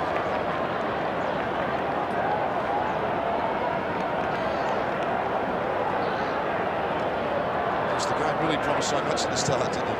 Carlton just squeezed the life out of it. Dean comes over the top. Hasn't this bloke been terrific too the whole year? Yeah. And Madden has the free kick. Is that 14 possessions, Sandy? Played well. I have to give the votes too for this Norm Smith medal. It's getting harder by the minute, but I can assure you, they're all Carlton players that I'm looking at. Mansfield from 60 metres. Kicks it high towards full forward, a big pack of players. Waiting down is Christo, and he did it beautifully to McKay. A quick twist, and then they're away. Towards Koutafidis. Look at that. Just too good. Good shepherding by Bradley. And Kuta to half forward. Out comes Kernahan. Graham is there. He chanced his arm and went, and almost got away. But Koutafidis again. Look at the way he does it with the one hand. Kernahan from 55. Goes for home. Diesel's there. He's got to beat a couple. McGrath cuts across in front, and he steadies and defends towards Barnes on the half-back flank. Kick by McGrath in the finish to find Barnes. Barnes' left foot kick too. Across to the centre. Graham fumbles. May get caught. Handball. Indirect. Clappe. Kernahan. Brown. Cut this off, Fraser Brown. Have a shot at goal. Left foot. And he misses. Only just. His first reaction, though, was to look to the middle. Williams just couldn't go on and find enough space, so that he ducked the player and just missed. Lee Colbert about to come back onto the ground at the expense of Scholl. And Ben Graham kicks it to himself and runs away from the square. 71 points the margin. McKay couldn't take it. Good work by Clappe to hold. It's a high kick into half forward.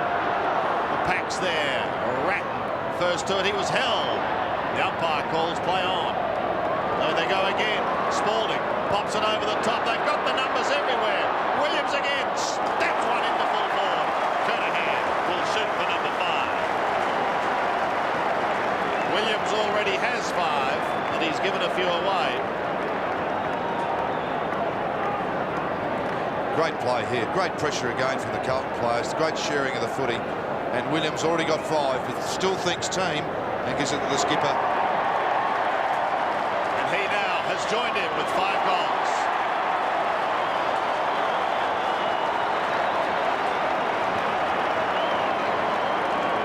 Wonderful play. And very happy fans, because Stephen Kernahan can afford himself a smile. He has been terrific. Watch the way he keeps his eye on the footy. See that? Liam Pickering tries to sock it off the ground, just nudged out by Williams. And then Williams, who started the play, competed with the play, and then finished the play. Sensational play.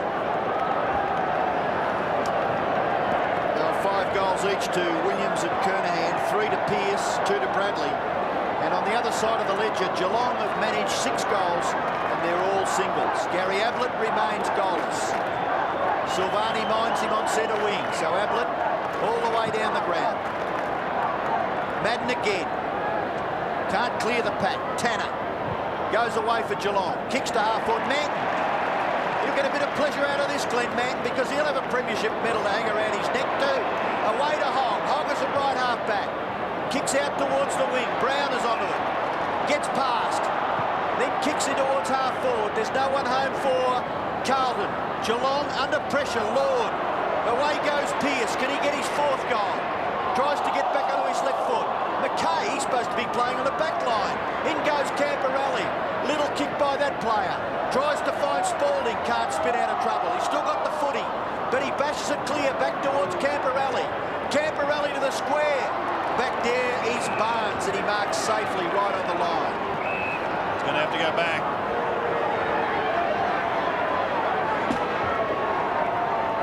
126 plays 49 with just over 12 minutes remaining.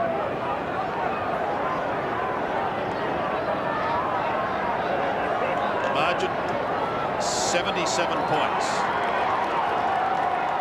And he looks like he rolled his ankle in that. Yeah.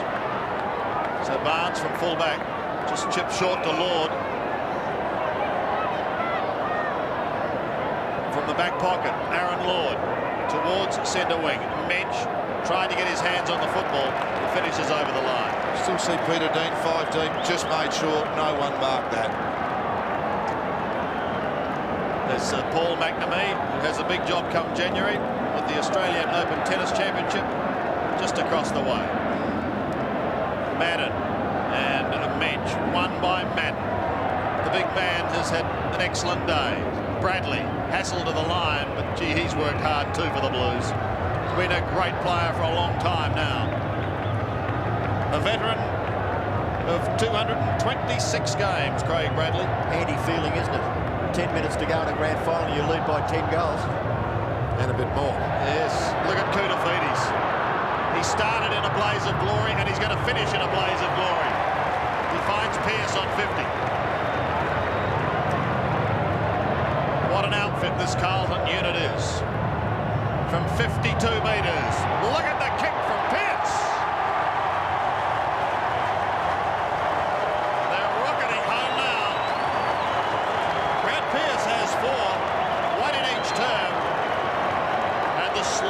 continues. 20 goals, 12 to 6-13. Yes, it's Koutafidis was just terrific here. Had a quiet third quarter. His first half was great. What wonderful skills. And we think back to that Bears game, and we said at the time that perhaps they were the best going around towards the end of the year. May have been true.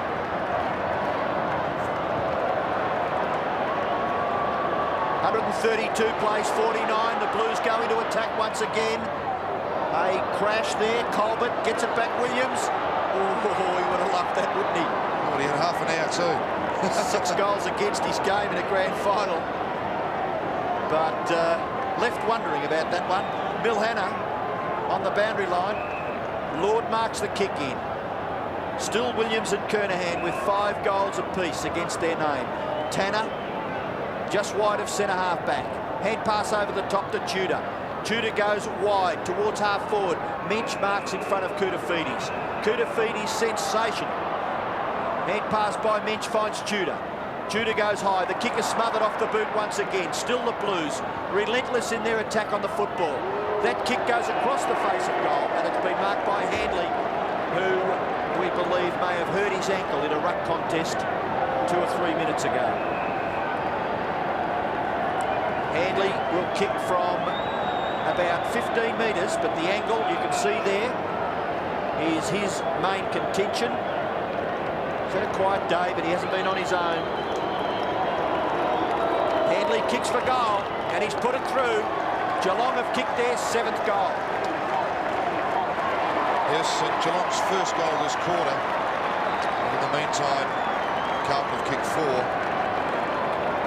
So a pretty good build-up here. Lee Tudor's kick smothered for the umpteenth time by Peter Dean. Unbelievable. He's reading the ball off the boot. Pretty good kick from Liam Pickering to the front of the square. And Stephen Handley just manages to grab hold of it. Disappointing day for the Cats. What a day for the Blues. The margin is back to 78 points.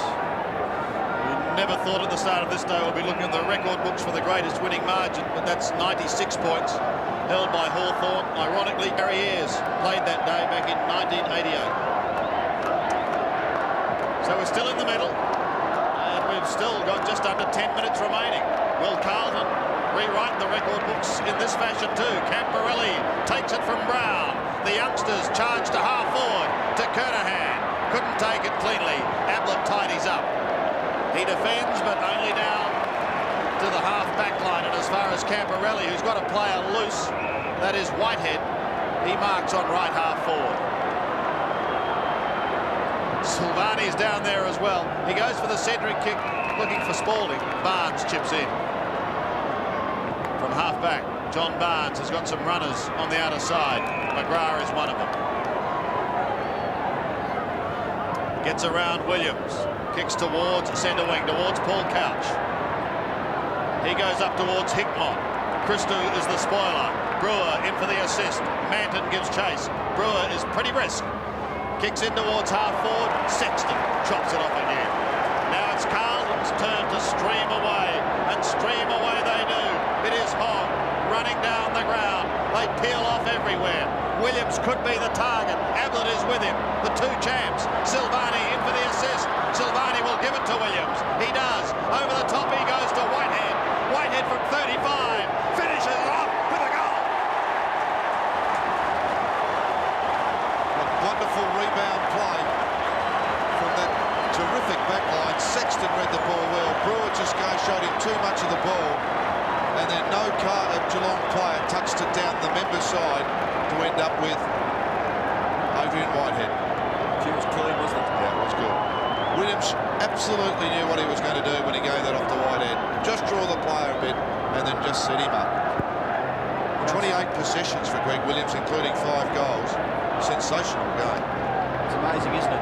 Whitehead has played probably most football this year, and he spent a long, long time in this grand final on the bench. Ablett with the footy. Goes down the ground. Well done by Dean. She's a hard man to keep out of best on the ground contentions, Peter Dean. His spirit, his big heart has been The lead for Carlton today. The kick across the full-back line to Christou. Christou looks for and finds Bradley. So the Blues prepared to play possession football. Camporelli had made good position. Bradley goes further, looks for McKay. He was nearly crunched there by Colbert. And the ball spills over for a throw-in.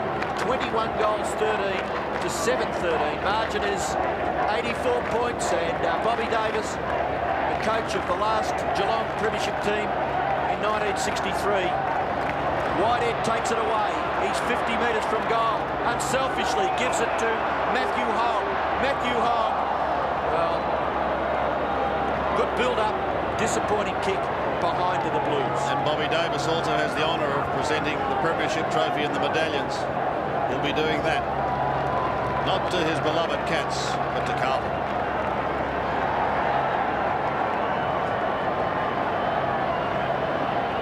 Seven and a half minutes remaining. Ablett in the back pocket. Comes up towards Colbert on centre wing. Lee Colbert has couch creating space. In fact, in the end, he's forced to just chip over the top to that player. Camporelli charges at him, but he gets his kick to half forward, and floating across the pack is Michael Mansfield.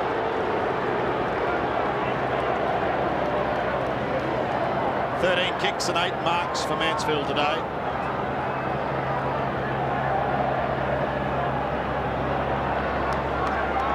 He's kicked only 5 goals for the season, so let's see what his accuracy is like.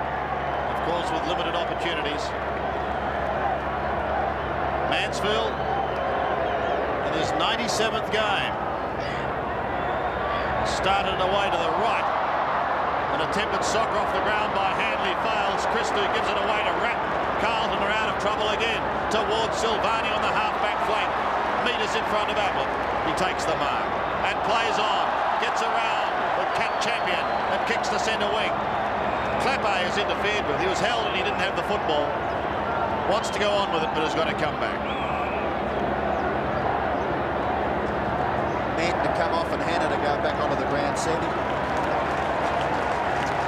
Well, a great thrill for Bill Hannah to no doubt finish the game on the ground. Yes, I think that would be the ploy there, sure. Yep. He's been an excellent servant of the club. 172 games. Barnes in a bit of trouble. In the meantime, Clappe towards half forward. The big hands of Koutafidis, and he's got players screaming for that football. Bradley's one of them. Barnes, in fact, it was Graham who came over the top. The whistle had sounded, and it's going to be a free kick. Young Ben Graham came charging over the top. Bradley is going to have a shot. It was actually, Ben Graham did it pretty well. Gary Hocking just got him a bit high. Yeah. Marvellous player. So a couple more goals required by Carlton for a record-breaking margin.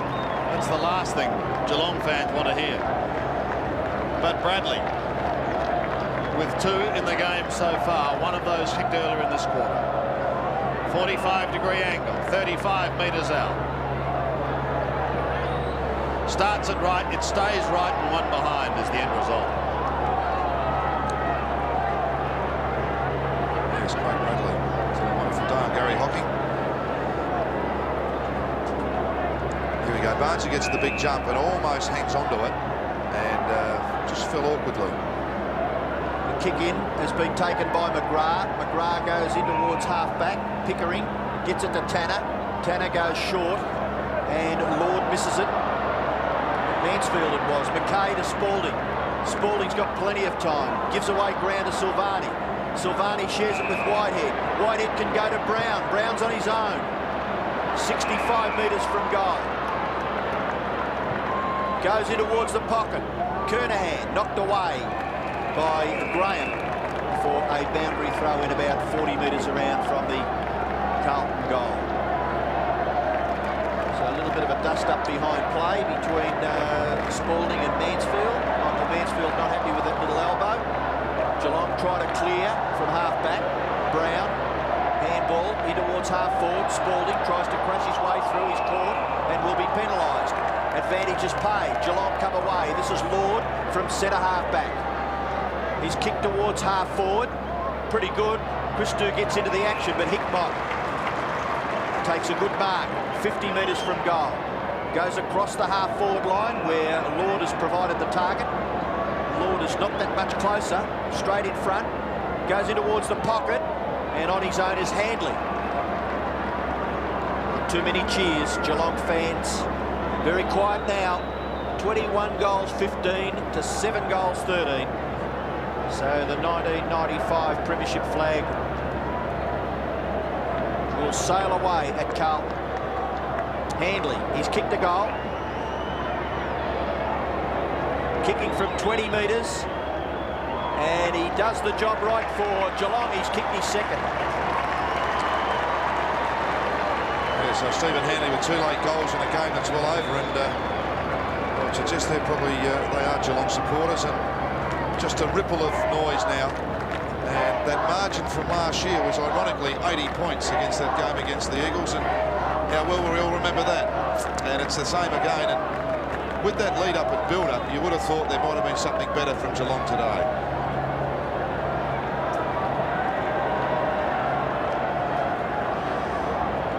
80 points the margin. 21-15 plays 8-13 with under 4 minutes remaining.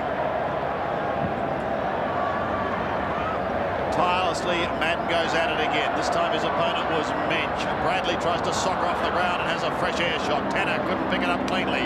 Neither could Whitehead. Pickering comes away. Up towards the half-forward line. Hannah caught behind, but fortune may favour him here. He paddles the ball along in front of Brewer. Still going. He shrugs off Brewer. He has a bounce on the spongy surface, and eventually Tudor rides him into the ground. It spills free to Brown. He is smothered. Tanner fierily asks a question, but gets very little response from the umpire. Only a bounce. Not a bad effort by Brown. 21 possessions. Oh, such a cloud hanging over him. He's dominated the headlines this week, will he or won't he? Here's Lord from Tanner. Aaron Lord step passes in towards Brownless. It's too far for the boy from Jerilderie. He may get another attempt. No, it'll go towards Pickering. In towards the square. Handley. Oh, he could have had a shot. Instead, he gives it to Lord, and it's one behind. Unbelievable.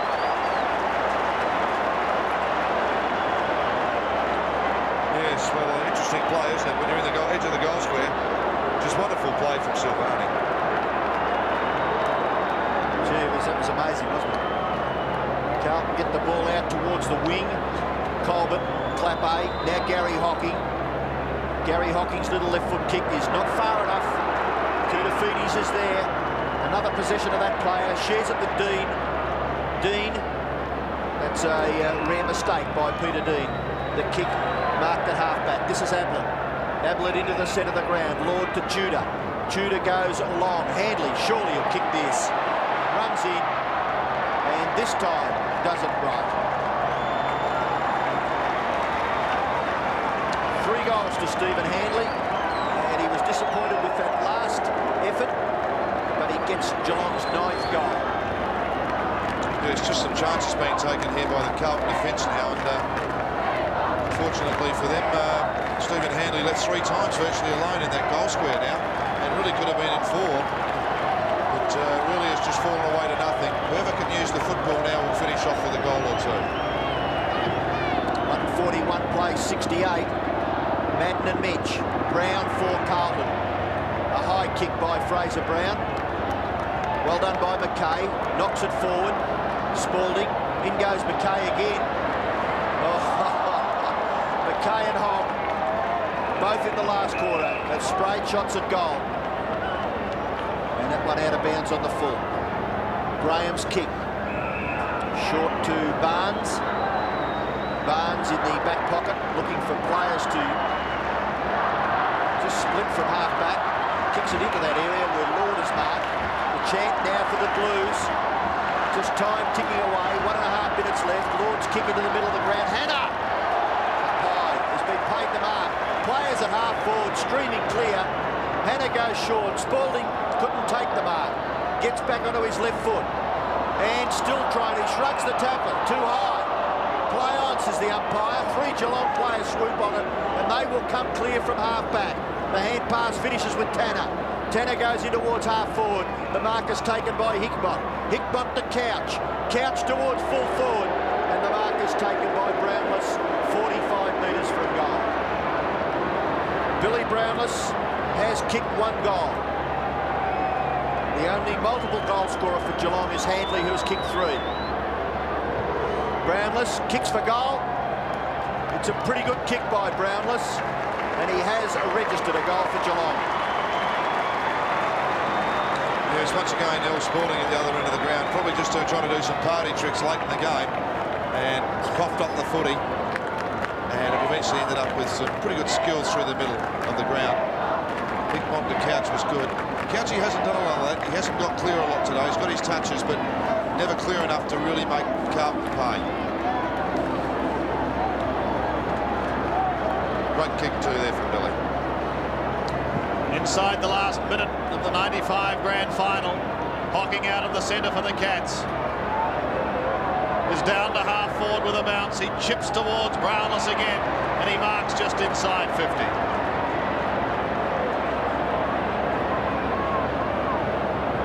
Brownless for his second, in front of a crowd of 93,670. Wonderful crowd. Carlton fans delirious with this result. He's got another one, but it matters not. Barry Stoneham. Oh, that sad face of one of the skippers tells the story. His wretched year is reflected by the game today. Yes, and the brakes have gone off from Carlton now. They got insatiable there for a while, didn't they, with their appetite to really flog the game. John Elliott looks on, very, very pleased man. I wonder if he's in a smoking area, Sandy. He wouldn't care at this stage, would he? 80 plays 141. I think not. Here's Bradley, looking to finish in a blaze of glory. He tumbles it down towards right half forward. Pearce comes steaming out. It won't worry him to see a throw in. Bradley, 15 and 5 today, and that's the calmest David Parkin has been, quite possibly for the year. It's all over for the Cats, and the celebration's about to start for Carlton.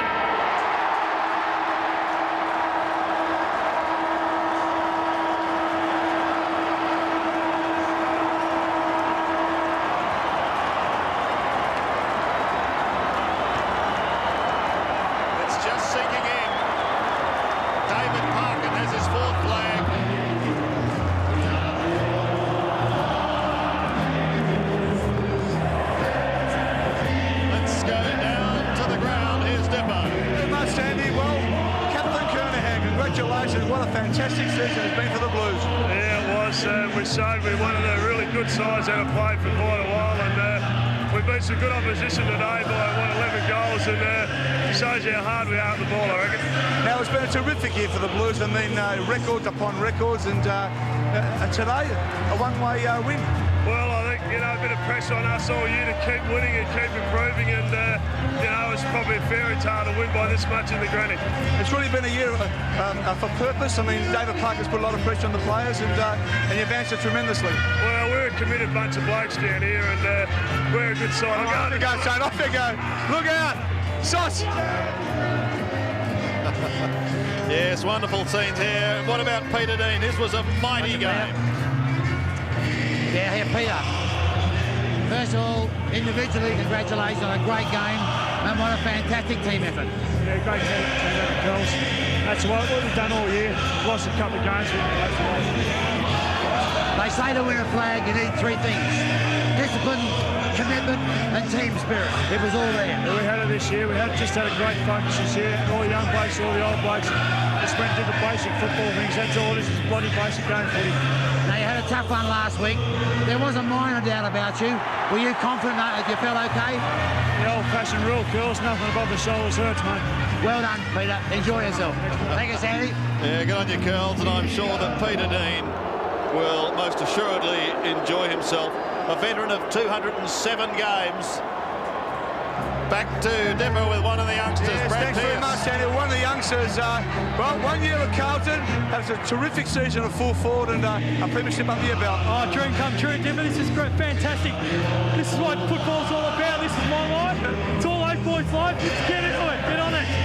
as a young fella, I mean, it is a dream come true to play in the premiership. Oh yeah, unbelievable feeling, you know. I was a Hawthorn supporter when I was young, and I used to watch you out there, Good on you. Mate, this is great. I just can't believe it. It's fantastic. Now what? Off you go. Off you go, buddy. Yes, what a moment for Brad Pearce, a former Hawk dipper, and he would have loved seeing you go barnstorming down the wing. Now it is his moment and Carlton's to savour. What about Harry Madden, Robbo? He's been fantastic. Let's hear from him, Curls. Okay, Harry, they call you Harry. You must feel great. I do. It's very emotional, and been a long week, and 17 years, a long time. Yeah, you got a little nick above the head there, but gee, were they worth it to win a grand final? Yeah, that's right. Apparently, the ones above the shoulders don't hurt too much. So. I was watching at three-quarter time. You were really pumped up trying to get the boys for that one last final quarter. Yeah. I mean, I thought after that first quarter we always had it, but you can never be sure. And we just learned to rev them up a bit. I said to Peter, takes three things: a lot of discipline, a lot of commitment, and a tremendous amount of team spirit. Oh yeah, the team have been a fantastic side this year. They're a fantastic bunch of guys, and I don't mean that because we won. I mean that because they really are guys of fantastic character, and that's why we were able to have a record like we did with the home and away games and perform the way we did today. Your movement with firstly Bradley and also Williams, you boys, do you practice it much? No, we don't actually. So it's just a gift. Absolutely. You enjoy yourself, son. Well done. Back to you, Sandy. Don't worry, he'll enjoy himself, Curls. Justin Madden. Well, he cried a couple of years ago. He almost cried with joy today. Once again, down to Dipper. Yes, Sandy. Well, Fraser Brown's been a long week for you. Some of us thought you maybe not play today, but your feelings? There's a time there when I thought I'd pull out, but I just grinned and bear it. I thank the guys down at the hyperbaric. They asked me to say something to them, Fiona and the guys. But fantastic team effort, and I'm just wrapped. I made the right decision to play, and it'll be sore later, but who cares? And the pressure on you during the week, David Parkin gave you every opportunity to play. He put the ball in my court, I suppose, so it was up to me whether I could do it, and it pulled up well, so I'm happy. Now, Brandon, you smell a bit of champagne. Have you been drinking or what? They've cracked one already. Won't be long before it's in my guts. Good on you, mate. Enjoy it. Yes, they'll have celebrations tonight, and bitter disappointment for Geelong. They are staying out on the ground for the presentation. That's coming your way now, and here is 7 Sports, Craig Willis.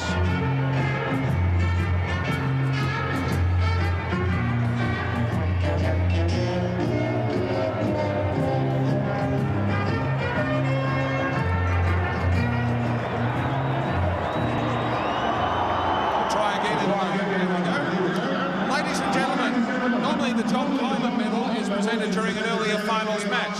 But this year we haven't been able to do that because the winner has played throughout the final series. We felt it only fitting that a grand final crowd be given the chance to show their appreciation to one of the greats of the game, Gary Ablett, who won his 3rd consecutive Coleman medal by kicking 118 goals during the home and away season.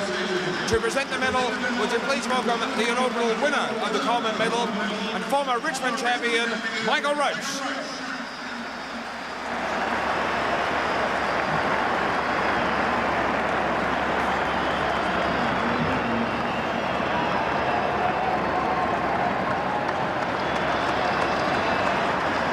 Now, ladies and gentlemen, would you now welcome another former champion and Collingwood football premiership player, the great Bob Rose, to present the Norm Smith Medal to the player judged best of field in the 1995 Grand Final.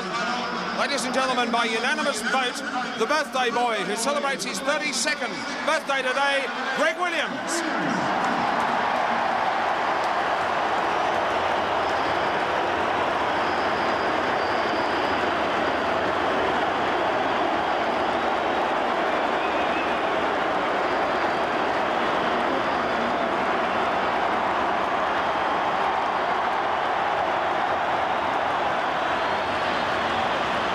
Ladies and gentlemen, as Bob and Greg leave the dance, would you show your appreciation and acknowledgement of the Geelong Football Club as they leave the arena? They have had a magnificent season and were gallant in defeat today.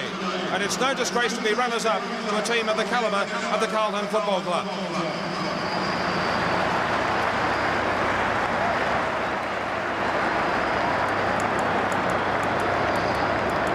Now, ladies and gentlemen, would you please welcome former Geelong champion, dual premiership player and premiership coach Bob Davis to present the medallions to the player of the winning team.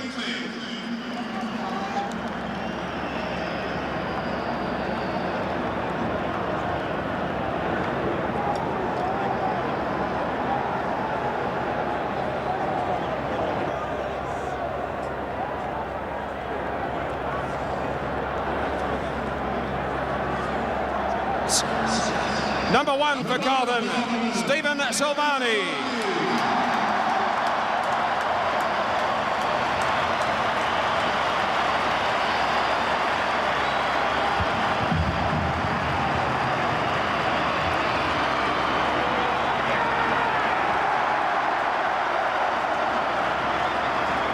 Number 2, Greg Williams.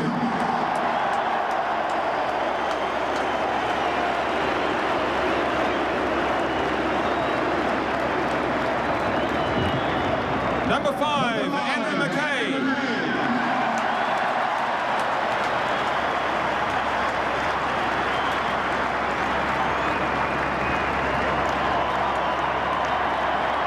Number 6, Matt Clappay.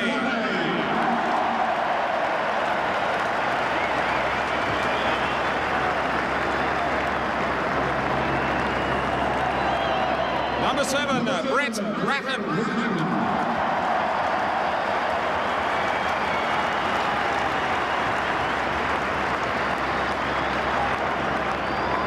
Number 11, Earl Spalding.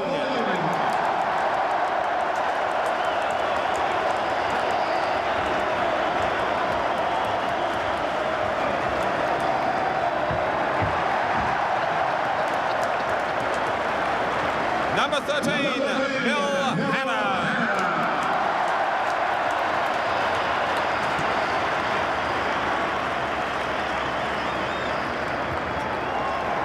Number 14, Michael Sexton.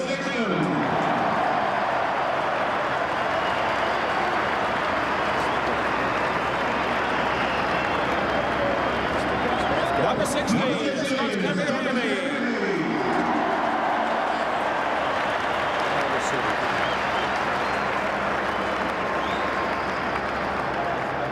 Number 19, Brad Pierce.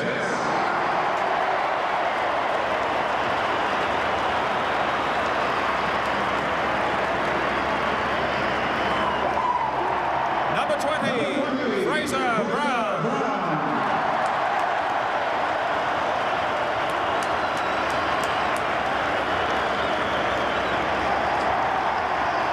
Number 21, Craig Bradley.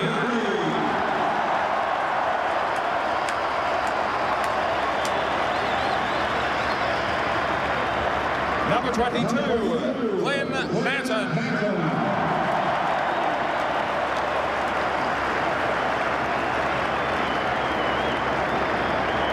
Number 23, Dean Rice.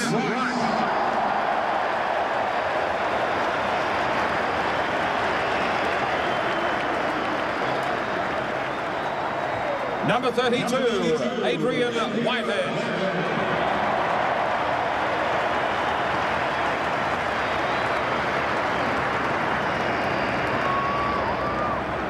Number 33, Matthew Hogg.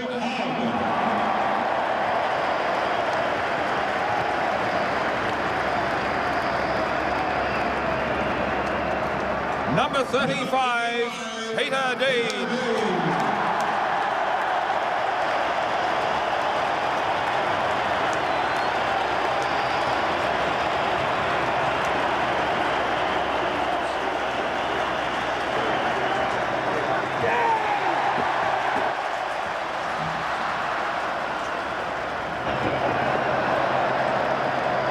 Number 39, Ange Christo.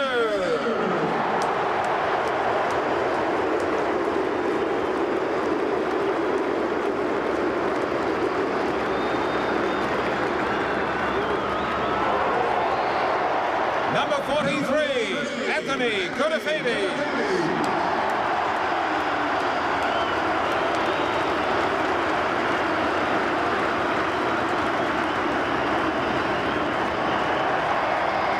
Number 44, Justin Madden.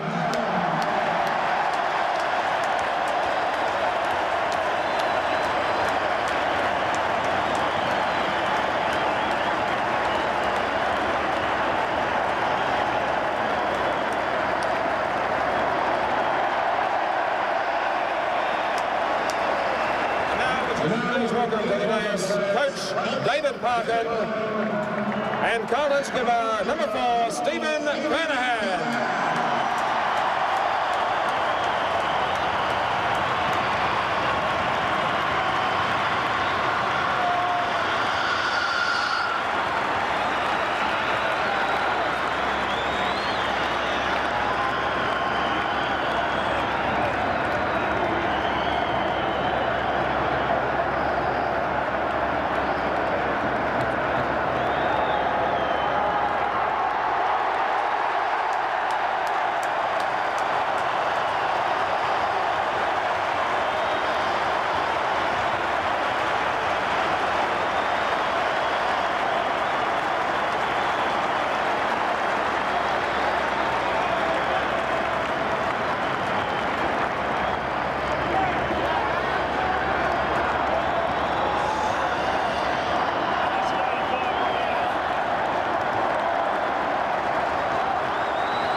To invite Stephen Kernahan to take his team on the lap of honour of the MCG as the 1995 Coca-Cola AFL Premiers.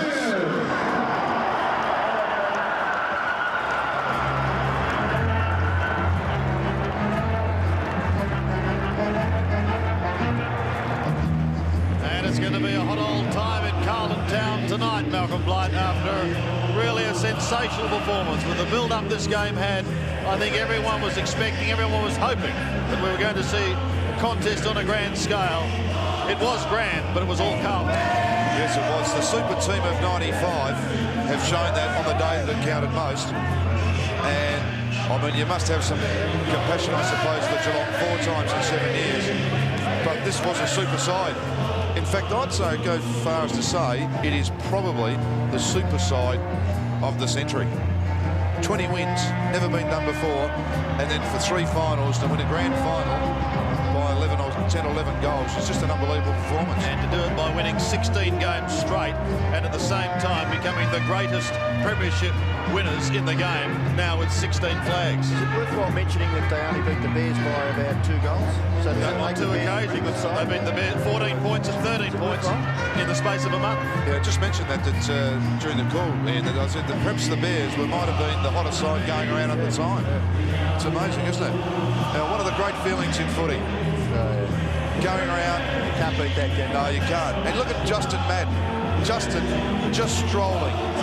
I couldn't imagine him getting into a jog at all. Amazing stuff.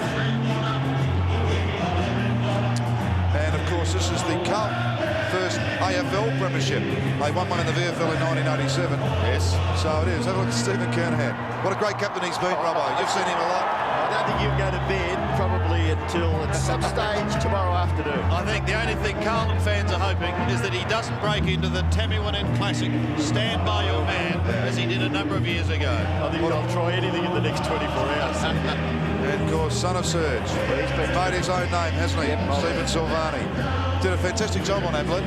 There was early, especially early, there was a lot of body work, and I thought he just didn't let him at it. Oh, he's a pretty strong bloke, isn't he, Stephen Silvani? But, you know, the effort around the middle of the ground and the defence was just enormous. And the forwards, when the ball goes down in a haphazard fashion like it did to Adelaide, it just makes it that little bit easier. I'm not detracting, but their defence was enormous. Mil Hannah, and what a moment for some of the youngsters. Dean Rice and Matt Clapay, St Kilda, Couple of rejects. Well, I'm not sure about I think that's probably a bit harsh, but players are getting another chance. And haven't they just grabbed it with both hands? Yes, they have. With a list of 42 now, that's going to happen more and more, I believe. Yeah. Spalding's another one.